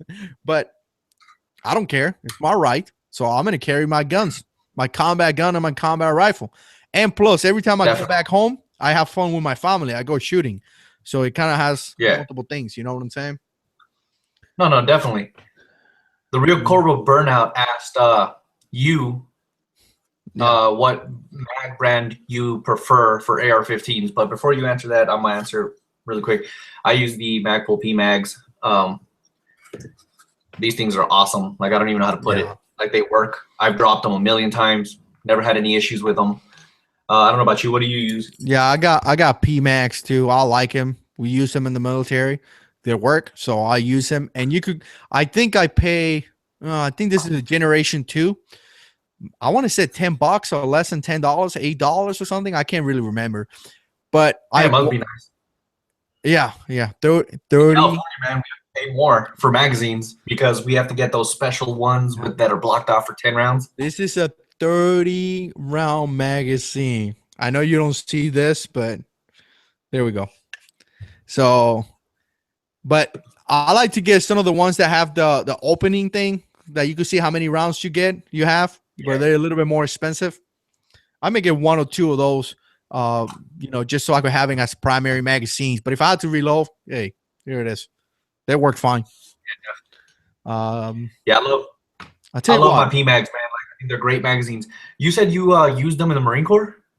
Yeah. We used to have PMags. I actually got to issue a bunch of them. If you have questions about magazines, talk to Mattel. Man, he knows a lot, and he does some things to the spring and all that stuff. So to the real Cobra, send a PM to Mattel because he has a lot of knowledge about mags. Yeah, we got to miss you, man. We one of my last deployments, we I think Okinawa got issue 6 of them. So that's crazy, dude. Yeah, I never even heard of that in the Army, man. Really? We always had those standard GI magazines. Mm-hmm. You know what I'm talking about? Yeah. Those are terrible, man. No, I gotta rephrase that. They're not bad. You know what I mean? They work. I've rarely had issues with them. Mm-hmm. So I mean, they're not bad magazines per se. I just I don't know. I don't favor them. I like the P mags by Magpul. I think they're great magazines. Well, the thing, like you said, I like the ones with the little window on them. Yeah. But they don't sell them here in California because they all have 10 rounds. Yeah. And it kind of sucks though, like I said before, because we have to pay a little bit more money for RP mags than everybody else, like some of the free states that can have like the 30-round magazines. Just because we have to get them blocked off and one, the P mags for us or whatever. On them, it's so dumb, dude. Yeah, it's just I wouldn't even visit California. They just Oh, you should visit, man. It's a great state, dude. For everything other than guns. Man, I keep it simple, man. If my guns are not welcome, I don't go. Because I travel with my guns. You know what I'm saying? I travel with them. So I don't leave my house without my guns. I mean, every time I visit, you ask my family, man. They know I'm coming with 2 boxes with ammo and pistols. They know that. And like I say, not only for security, also because we all usually go shooting when I'm down there. You know what I'm saying? We have fun. So yeah. But here's another thing, and a lot of you guys talk about the magazines, and a lot of guys talk about having them completely full. I got 28 rounds in this one, and I'm kind of starting to fill them up pretty much, because the ones that I had in the Marine Corps before the PMAX, and again, I don't have a bazillion experience with the PMAX, but the ones that we had before, back in 2004, 2003, they were horrible, man. Like, you couldn't have them full for a few months because the spring would get all messed up and they didn't work. So I kind of grew up with that mentality, not having your magazines full. But again, just talking to some of you guys out here, some of you guys been having PMAX full of rounds for years and years and years, and they still work. So I'm kind of following that philosophy in a way. So I am pretty happy right now. Why? This is changing the subject, but on my Instagram, Matt from Demolition Ranch is following me on Instagram. Oh, cool. Let's talk about social media, man. You know, we were talking about that, and you keep telling me I need to have an Instagram and a Twitter, and no, dude, yeah, man, that's personal though. Like I want to follow you for some reason. I got a man crush on you, bro. I'm just kidding. Yeah. No, here's the thing, man. That a lot of guys ask me that question, and here's something that I don't want to do. First of all, I'm I'm pretty much a one-man operation here. And I just don't want to get to the point, and a lot of guys do this, the bigger channel, that once they go into Instagram, Twitter, and Facebook and all that, they totally ignore the whole YouTube comments. Yeah, so you know what I'm saying? I don't want to get into that. I enjoy YouTube. I enjoy talking to so many guys in here in the comments. I mean, they're just awesome dudes. So am I going to take more than what I can afford? You know what I'm saying? I'm answering Facebook, I'm answering Instagram, and then am I answering comments? Like, people won't believe this, man. A video, well, you guys know this. A video could take 30 minutes to record, and it could take an hour and a half to edit. And then I legitimately spend about an hour a day answering comments. So yeah, like, that's why sometimes I don't post videos every day, because I can't keep up with the comments. You know, I want to keep up with the comments. So, you know what I'm saying? I don't want to neglect the YouTube side of the house to bring another social media, because it's going to bring more subscribers. You know, the channel is growing. So I don't know, man. I'm going to keep doing what I'm doing. I do like to go into Twitter one day, because they have that new app. I think I forgot what it's called, but it's a new application that you could, live stream, I guess, in a way. So if you like something, you just click there and it's live streaming right there at that moment. So that sounds kind of cool, but I don't know, man. You know, I don't know. The channel's pretty happy the way it is, so I'm just gonna keep going, you know? Yeah, no, definitely, not just Instagram, dude. I'm on Twitter, Facebook and Instagram. And I like it, man, because it just makes it more personal for my audience. You know what I mean? Yeah. Like, people like tag me and stuff all the time. You know what I mean? And when they do that, it actually kind of makes me happy that people are actually like following me. People are actually putting in their 2 cents. It makes me feel like they're a part of my channel. You know what I mean?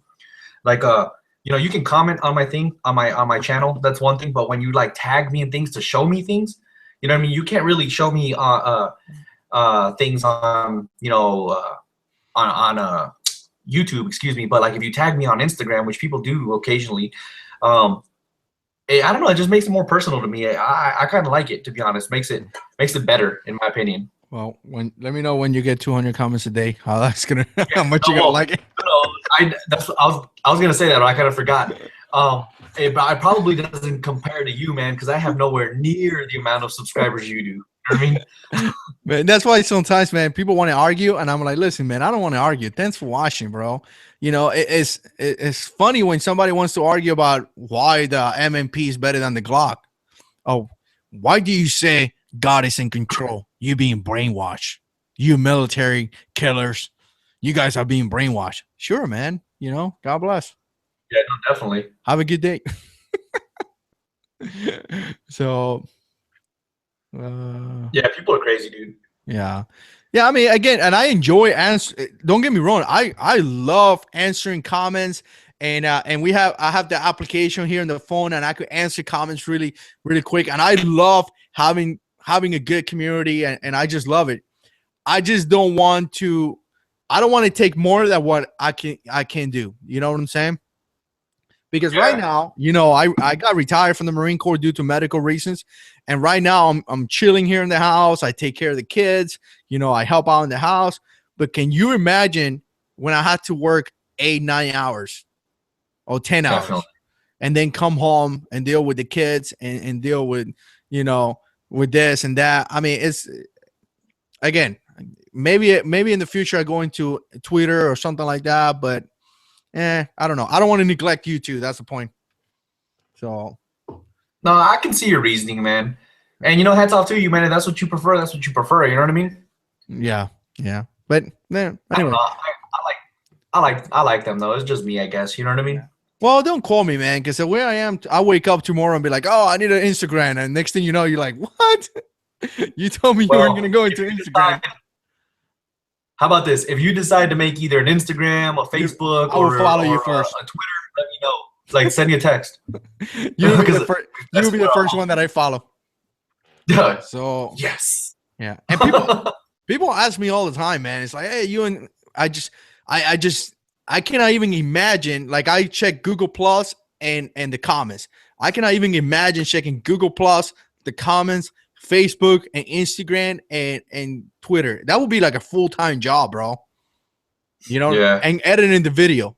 I mean, editing a video, you know that, man. It takes a while, man. And then people appreciate it. Some people complain, hey, why are you saying I got to tell you guys? You shouldn't say that. Or, you know, why are you saying God is in control, man?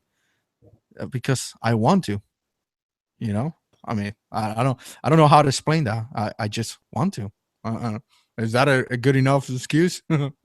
So, no, dude, like I said, yeah, to each his own, I guess. You know what I mean? People say, let's start a JH6 ammo fund. I do got some. Well, I've been trying to move, and if I'm able to move, there's some other stuff going on with the moving. But whenever I'm able to move to a different state, because you guys know I kind of retired here in North Carolina, I'm going to be able to do more shooting. I may be able to do some other stuff. So eventually, if this channel grows big enough, it'd be nice to have some type of ammo, you know, a sponsor, so I could get some rounds for free, and I could go out and do some cool shooting, and you know, something like that. That's like way out there, man. You know, I don't even want to think about it. I'm just having fun. I think the moment that you stop having fun and you make it a job, it's gonna show. You know, I'm just having fun right now. So I could definitely see your reasoning, bro. I don't want to make it seem like I'm forcing you, because of course, you know, first of all, I'm nobody to force you to do anything. But anyways, no, man, I've said it a million times before. It's like, to each his own, man. If it's not for you, you know what I mean? It's not for you. You know what I mean? Yeah. I like it, but like I said, you know, I'm not you, man. I don't have the thousands of subscribers you do. You know what I mean? You can definitely see your reason on why you don't want one. Well, you have them. They just haven't found you yet. Yeah, they'll come eventually. I mean, all you have to do is put videos. You're pretty likable, I guess, right? Yeah. I mean, you're an okay guy. I mean, fine. I want to be better than okay. You're in the army. I guess people will subscribe to you.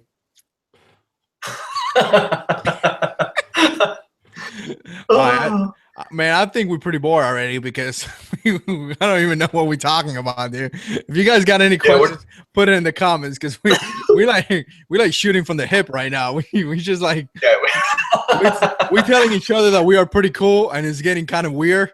So please put something to talk about in the comments. Give us some topics, man. Because right now we're talking about I don't even know what we're talking about. Well, Yeah, going back to the ammo though, man. Like I would love to have an ammo sponsor eventually too, man. How cool would that be? You know what I mean? Oh yeah.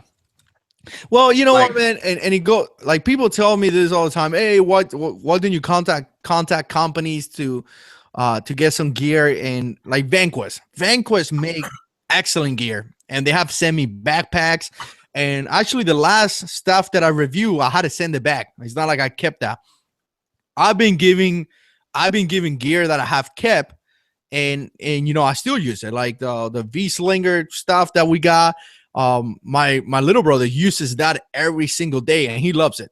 But some companies out there are looking for the advertising, and unless I really like you, and then some companies come out with like stupid rules, man. Like, can you mention the name of my company 3 times? Can you do this? To tell you the truth, man, I don't care, man. one leg with your finger on your nose while doing circles. Yeah, can you put the address of my company down here?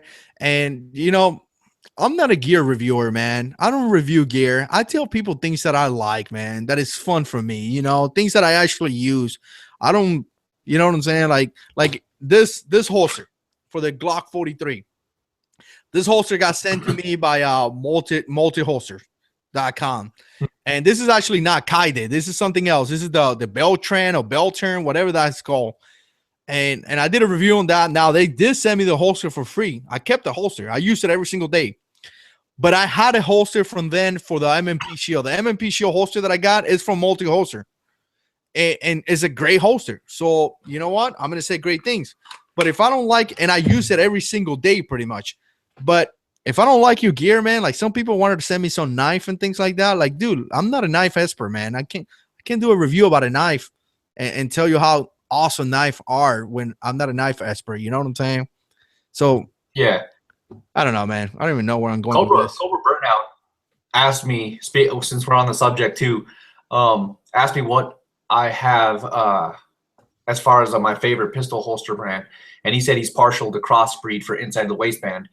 And I'm with you, brother. I use my inside the waistband holsters too by Crossbreed, but I ripped mine, you know, retardedly playing with one of my knives. But don't play with knives. That's another day. But so now I kind of got stuck with a Thomas Tactical Kydex holster, which, to be honest, it works just fine. I like it. I have no complaints whatsoever. But I still do miss my my Crossbreed holster.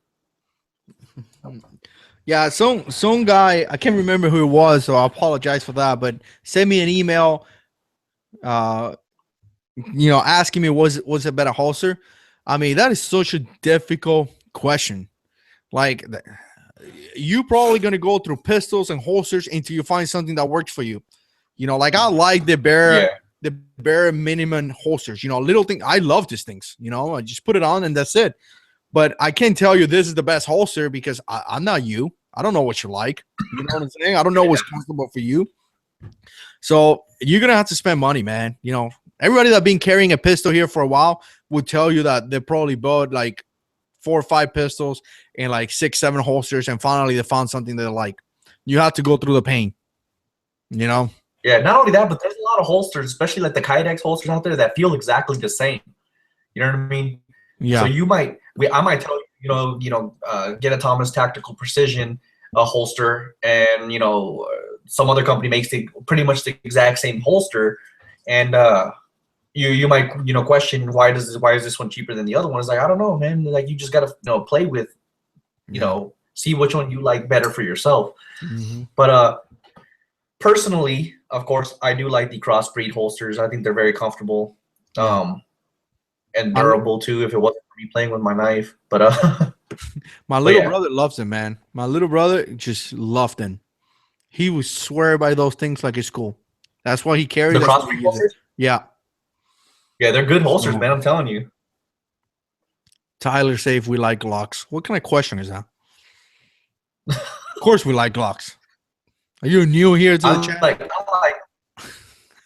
I like Glocks. They're all right. They're all right. We got a few. I don't think they're the best pistols. They're good. What's that? What did you just say? I said You can be Well, saying those things. I like Glock. Wait, what? You can't be saying Glocks are now the best pistols. What kind of stuff is that? That's blasphemy, huh? Yeah. So, I like Glocks. Don't get me wrong, but I don't think they're the best. I don't even like their motto, man. Glock perfection is like, dude, no, it's not perfect. You know what I mean? Yeah. Well, I like Glocks a lot, but you know, saying that is the ultimate pistol, is the best pistol out there. I mean, there's no. These are tools, man. They're gonna fail. Yeah. That's why training is there. You know what I'm saying? For you to react when he goes down, when you have some type of issue, you know, top right band, all that stuff. That's why he's there, because it's just a tool, man. It's gonna go down at one point. You know what I'm saying? So yeah, definitely, dude.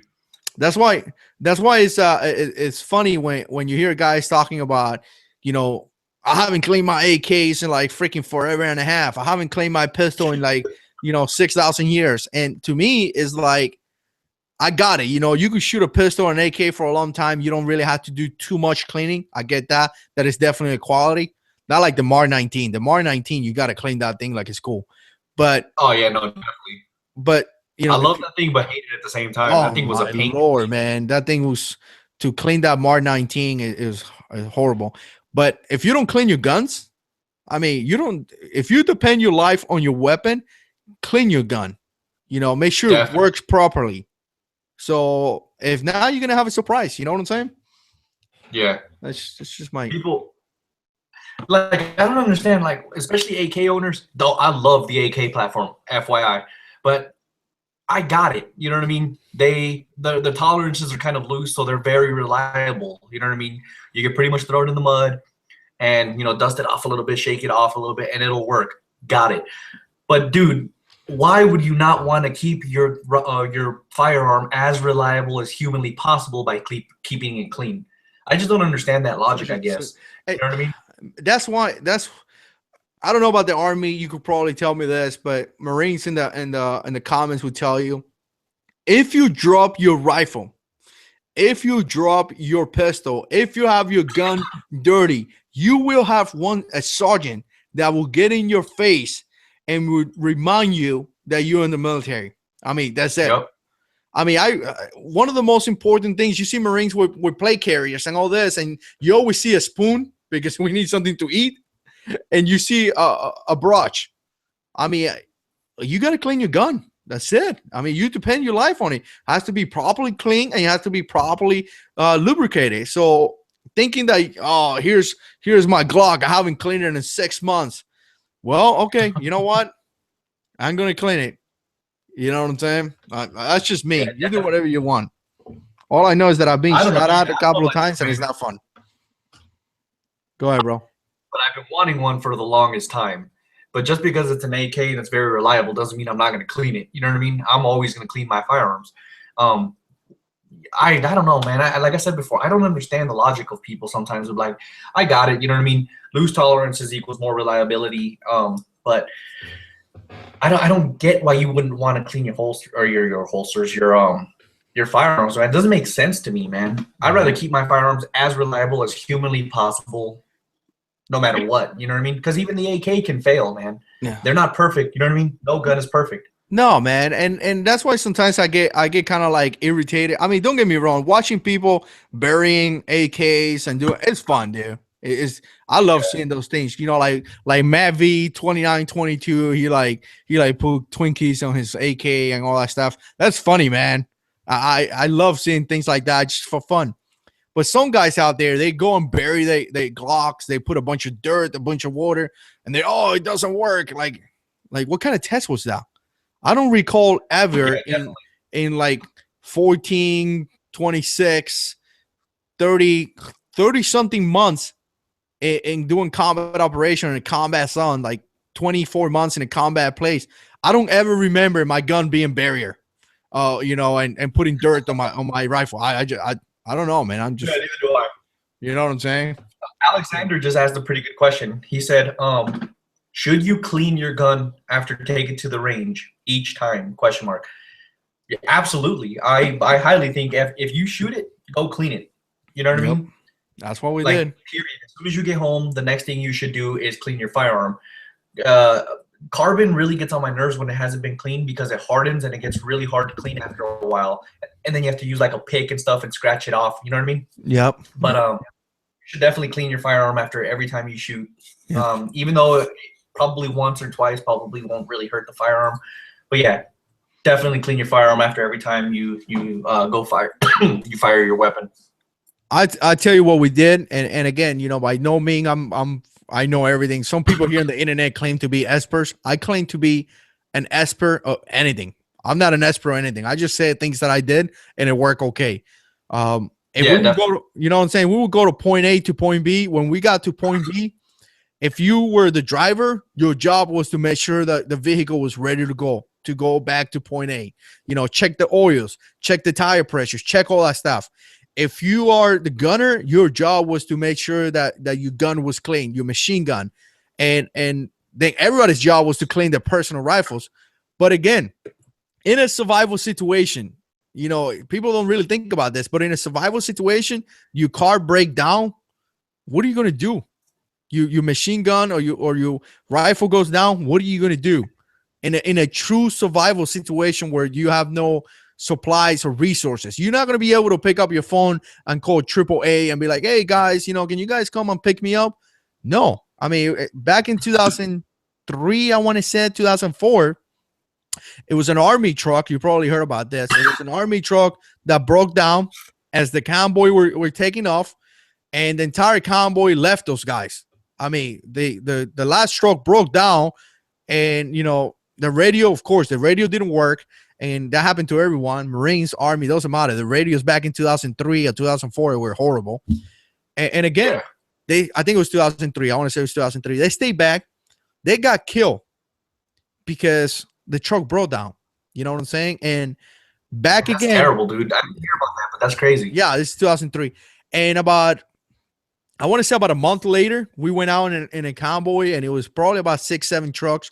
And my truck was the last one. And we had a flat tire. Truck broke down, and same situation. We saw the truck kept going, and it was, I guess, well, not funny, but it was one of those things that we were fixing the truck, and the convoy left, and either me or somebody else made the statement, and we were like, "Hey, remember the briefing that we got saying that the Army guys got killed?" And we were in the same situation. We're like, oh crap, you know, we took our machine guns and we were like, all right, we were ready to fight. About 30 minutes later, the convoy realized that we fell back, and they came back and get us. You know, bless the Lord but those Army guys got killed.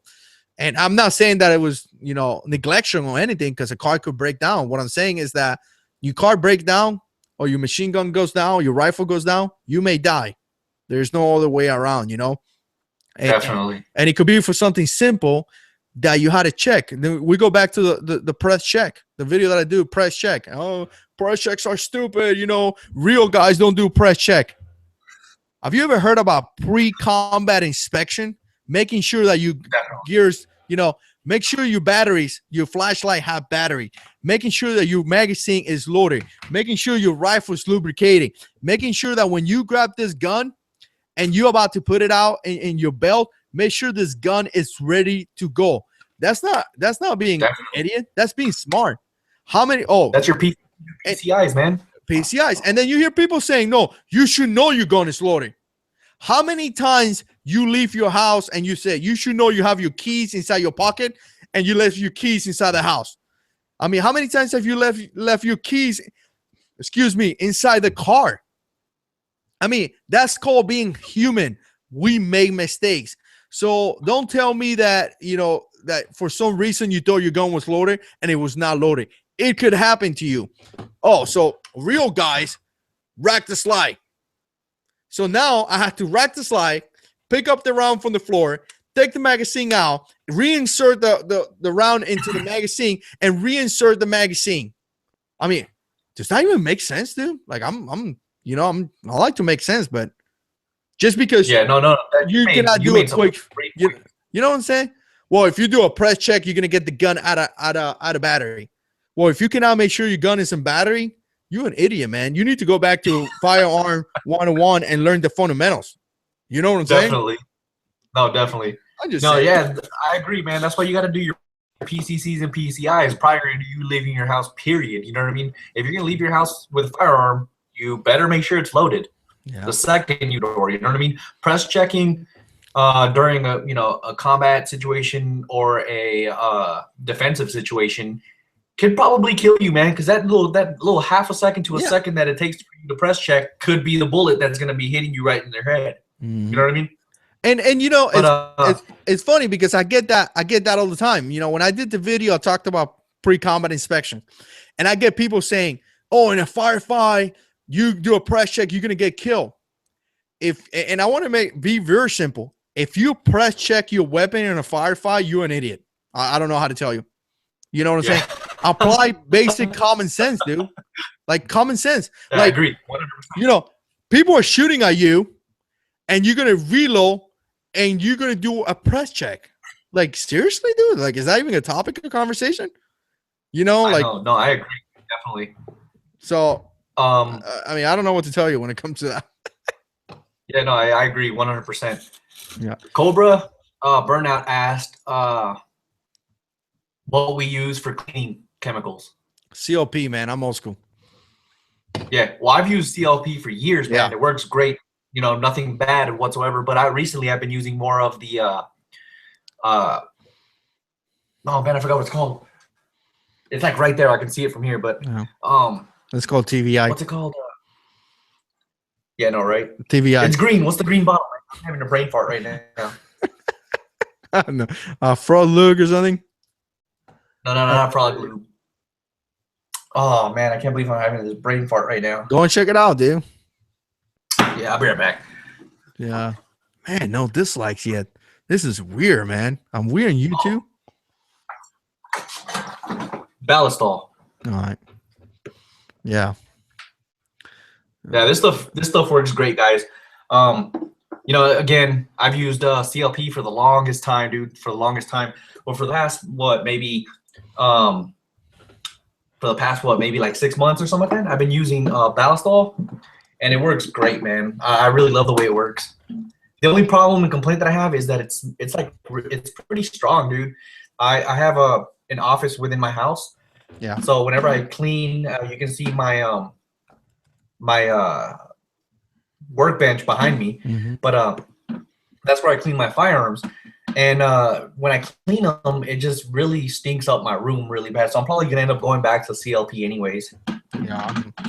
I don't know, man. Once I use something and it works for me, you know what I'm saying? Like, I'm that guy. Probably guys like Mateo is just like me too. I get a gun, and I get my little IP brush and a little bit of CLP, and I'm like, that's how I clean my guns, man. That's what I did in the Marine Corps. It worked, so I continue to do it. Yeah, no, definitely, dude. But yeah, there's a lot of things out there. There's a lot of good products, man. Just be on the lookout, man. There's a lot of nowadays, bro. You know, you said you went to what year you went to Afghanistan? I got 2 deployments to Afghanistan. One in 2008 to 2009, and then 2011 to 2010. Okay. I mean, 2011 to 2012. Excuse me. Yeah. Well, it's kind of funny to see how all these tactical companies and all these companies have taken over. When I went the first time was December 28 of 2002, and then we crossed over in April of 2003. Like, and then I went again in 2004. And back then, man, we have nothing, dude. I mean, we remember having Humvees with no doors. You know what I'm saying? Like, that would not happen nowadays. Like our armor were sandbags. Like, we have sandbags on the floor that we use to protect ourselves from a blast. Definitely not as affected as the trucks that our troops have nowadays. But I mean, it's definitely a good thing that some of these companies created things to help out the troops. But I got to tell you, man, when I went the first time, like a machine gun, in order for you to rotate a machine gun, you just did this thing where you rotate it. When I went in 2010 to Afghanistan, they already had like a joystick that you like no crap, man, like Call of Duty, man. You like holding this machine gun and you're like, zzz. I mean, that was amazing, man. And, you know, I come back to remember the things that we did, but you know, there's so many Marines and so many great guys here subscribe. Some of you guys may tell me things that, back in your days was like crazy. You know what I'm saying? My wife's grandfather, like he fought back in the 1920 or something with a horse and a machete. A horse and a machete, man. You tell me if that is not hardcore. I mean, can you imagine a bunch of dudes with horses and machete coming after you? And he's still alive, by the way. He's like, I want to say he's 92 years old.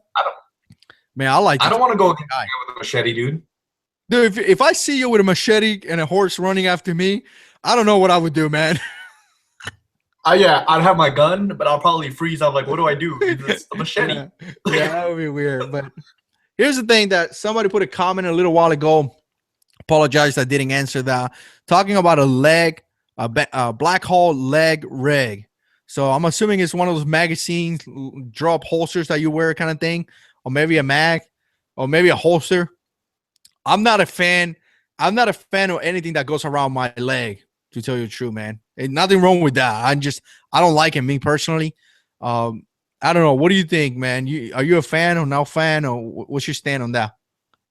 As far as drop leg holsters, I don't mind them, to be honest. I like them. I have one. I'll show you. I have one right here. I do use it. This is the one that I use in the field. When I go out, it goes around my right leg and everything, and it works. Like I have no complaints. You know what I mean? As long as it works, it works. You know what I mean? The fact of the matter is, whatever it is, you got to train with it. You know what I mean? And that's what I train with, for the most part. But occasionally I do train with just my concealment holsters for carrying reasons. You know what I mean? For carrying type of situations.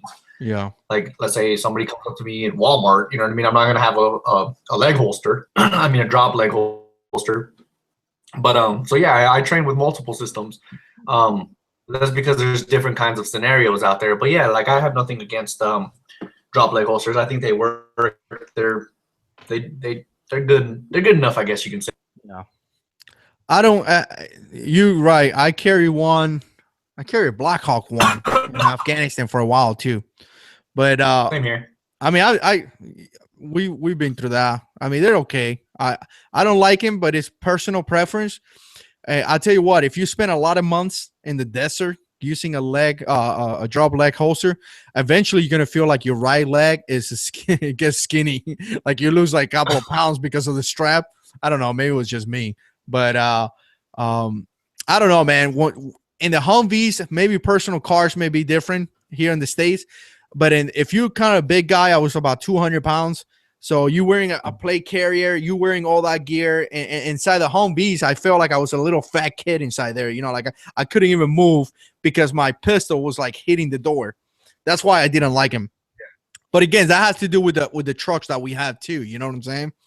So I kind of like it in my chest. So you put it like kind of right here, kind of draw from here. But again, personal preference. Nothing wrong if you have one. Yeah, definitely.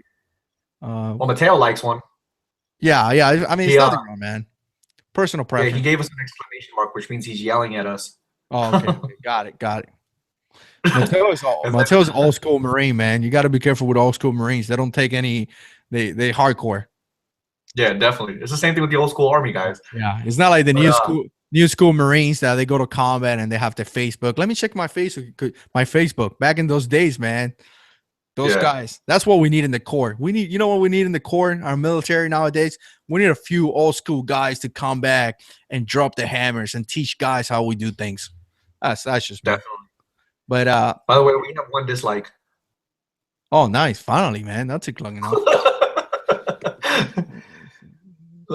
No, but yeah, going back to that Facebook thing, dude. Yeah, back on my first deployment, man, we had it rough, man. Like we didn't have real access to anything, man. You know what I mean? So even if we wanted to access Facebook or anything like that, we would have to go. We would have to wait to go to one of the big bases, like Bagram. You know what I mean? Mm-hmm. Or even Kandahar, be able to use the MWR and stuff like that. But man, Kandahar was like a freaking Disney World. Oh, I know, man. On my second deployment, I was stationed there, the Kandahar airfield. Yeah. I was a 5 at my second deployment. LAVs. Did they use LAVs? Yes, they did. I I spent some time with some of those guys. I went to one of the bases. I spent a few days out there. And actually, if I could ever pick an MOS, that would have been a job that I would have picked. I mean, those LAVs are pretty cool. Other question was, do you agree with a police force looking like all ninjas and, having all this cool gear? And man, that's like one of those topics that everybody talks about. And it's funny because today I actually passed by the police department. They had a couple of police cars out there, and they have one of those tactical vehicles. It was not an MRAP. It was something else. And to me, that's kind of what they should have. It was like a tactical vehicle that could be used for bridging, but it wasn't full on, MRAP combat vehicle. You know what I'm saying? Yeah. I think some police officers need that type of gear. Some do, but not the entire police department. I mean, if you are, and I work as a police officer, if you are executing a warrant, on a high value target, if you're executing, possible narcotics or a big dog, like a big guy out there, somebody that is truly a criminal and possibly have a lot of guns and things like that is really a threat. Yeah, be prepared to fight. But overall, 90% of police officers don't need it. Like what we're seeing nowadays is that we're seeing we're seeing videos on YouTube of military guys, law enforcement guys pulling people over with an MRAP. I mean, it was a guy that put a lady over with an MRAP. There's no need for that. I think the moment that why? I have no, it was in YouTube, man. Like the lady was like flipping out. Like she was screaming like somebody's pulling me over with a tank, which she was a little bit dramatic. I think cops do need a specific, specialized gear, but I don't think every cop does it. Like there's no need to see police officers responding to my house with a plate carrier and an AR-15. And that's what we're seeing. We're seeing guys walking around like that. Once you do that, you kind of lose the whole, like, here's what I used to tell my police officer when I was a supervisor. Be friendly. If you're not friendly, you're not going to collect intelligence. You got to be able to be friendly. You got to be able to see, when you walk into a 7-day store, when you walk into a place, you got to be friendly. You got to be nice. You got to tell people, good morning. How are you? How you guys are doing? So like that, the communities like you, and the communities are going to pass information to you about where the bad people are. But what we're seeing is something else. We're not seeing that. We're seeing it the other way around. Like they're expecting you, the community, to be scared of them. And a lot of people are scared of police officers because we're losing that. We're losing people being nice. I mean, in a military base, man, if you're a police officer and you walk into a place, say good morning to everybody. Be friendly. And I think that's the issue. You know what I'm saying? Yeah, no, definitely, dude. I agree 100% with you. I used to tell my Joes the same thing. You know what I mean? Because I was a military police officer too. And,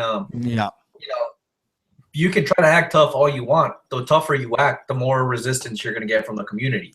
You know what I mean? Exactly, man. So if you lighten up a little bit, be nice, definitely, man, you'll get better response. You know what I mean? People will like you. People will talk to you more. And on top of that, people would respect you as law enforcement. You know what I mean?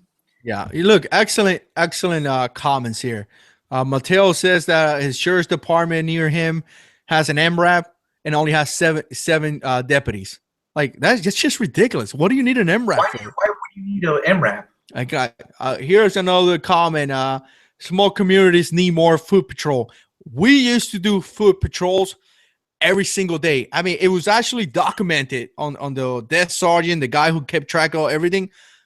It had to be at least 2 foot patrols, not only in big areas. We're talking about base housing. Like base housing is where people live. Foot patrol. Park your car and walk around and say hi to people. Again, that's how you get people to be nice to you. But I think that's the issue right there. You know what I'm saying? Yeah, we had the exact same thing. It was a requirement for us in the Army as military police to have foot patrols, 2 documented foot patrols per shift. Yeah. And it's the exact same thing, 2 foot patrols. And we called them PC. Yeah. I forgot what it stands before. It's I don't remember, but yeah. Here's Same. and here's the thing. A lot of people say this, man. Well, police officers go through a lot of stuff. And to be fair, the media only puts out the bad things. They don't put out the good things. You know what I'm saying? Like I got to tell you, like 2-3 weeks ago, it was a police officer that responded to a house for a domestic and comes to find out good conduct ribbon. Mateo said good conduct. I think I got 3 of those, Mateo. Yeah. But that means that I didn't get cut. That doesn't mean that I was an excellent Marine. I just didn't get cut. But again, what we were talking about, you go back to okay. I don't even remember. Yeah, this is what happened when you put guys with TVI in a same chat. We need to have somebody with good memory. But man, Mattel, you took me out of the game, man. I forgot what I was saying. Yeah, now I'm reading. Yeah, somebody's gonna. But police department, man, they got to be nice. We had to do foot patrols. We had to do those things. And again, yeah, do we need police officers that have plate carriers and all that stuff? You possibly do. I mean, if you respond to a bad guy, you probably have to have those things. But I don't think everyone does it. And nowadays, it feels like people are doing it because it's cool. Like you got a bunch of military guys that come out into the police force. And maybe it's even our fault. We bring in this type of behavior, we want to have the cool gear.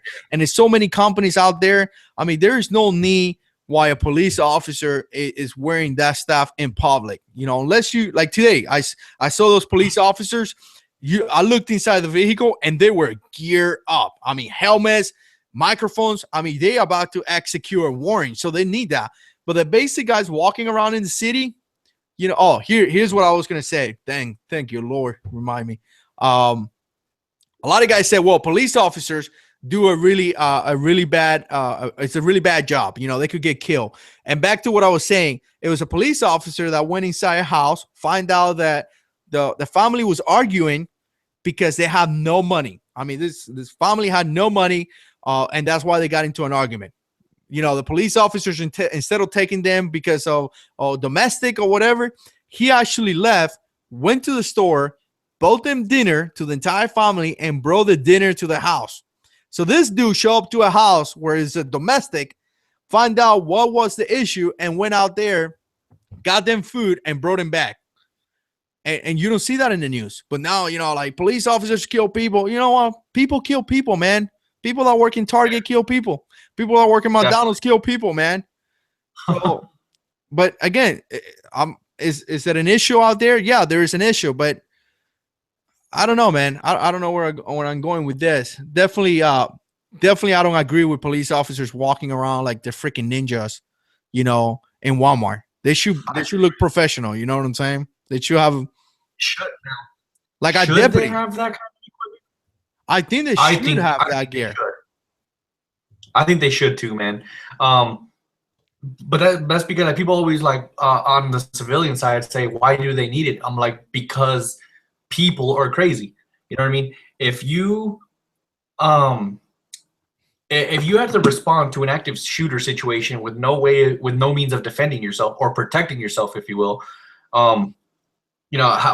Like, I don't understand why you would say that they don't need it. They need it, man. They're the ones who go. They're called the first responders for a reason. If there is an active shooter situation, it's not going to be the civilian populace that goes. It's going to be the law enforcement personnel. You know what I mean? It's because of the way that I think they need it, but they don't need it all the time. So they took something that was supposed to be really cool, because nowadays people think it's cool. Like, look at the channel, man.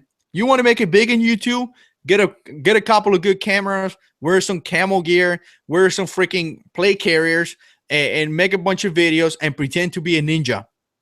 You will gain so many subscribers. And then you could also steal valor, and people still subscribe to you.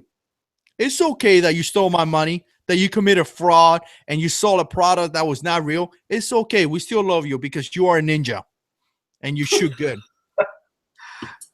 You know what I'm saying? Again, dude. No, definitely. They took something that they thought was cool and they use it all the time. I mean, there's a purpose for them to wear that type of gear. But again, like Mateo said, if you have 7 deputies, do you really need an MRAP? No, you don't. So why do they have one? I don't know. Because they want to be part of the whole coolness. And then the last thing I was going to say is that a lot of guys says, well, police officers go through a lot of issues and it's a dangerous job. So they should take all these precautions. And I'm sorry, you cannot assume that a guy is guilty until you're proving innocent. That's not how it works in the United States. A guy is innocent into proving guilty. So yes, there's going to be some risk that you're going to have to take, but it comes with the job. You know what I'm saying?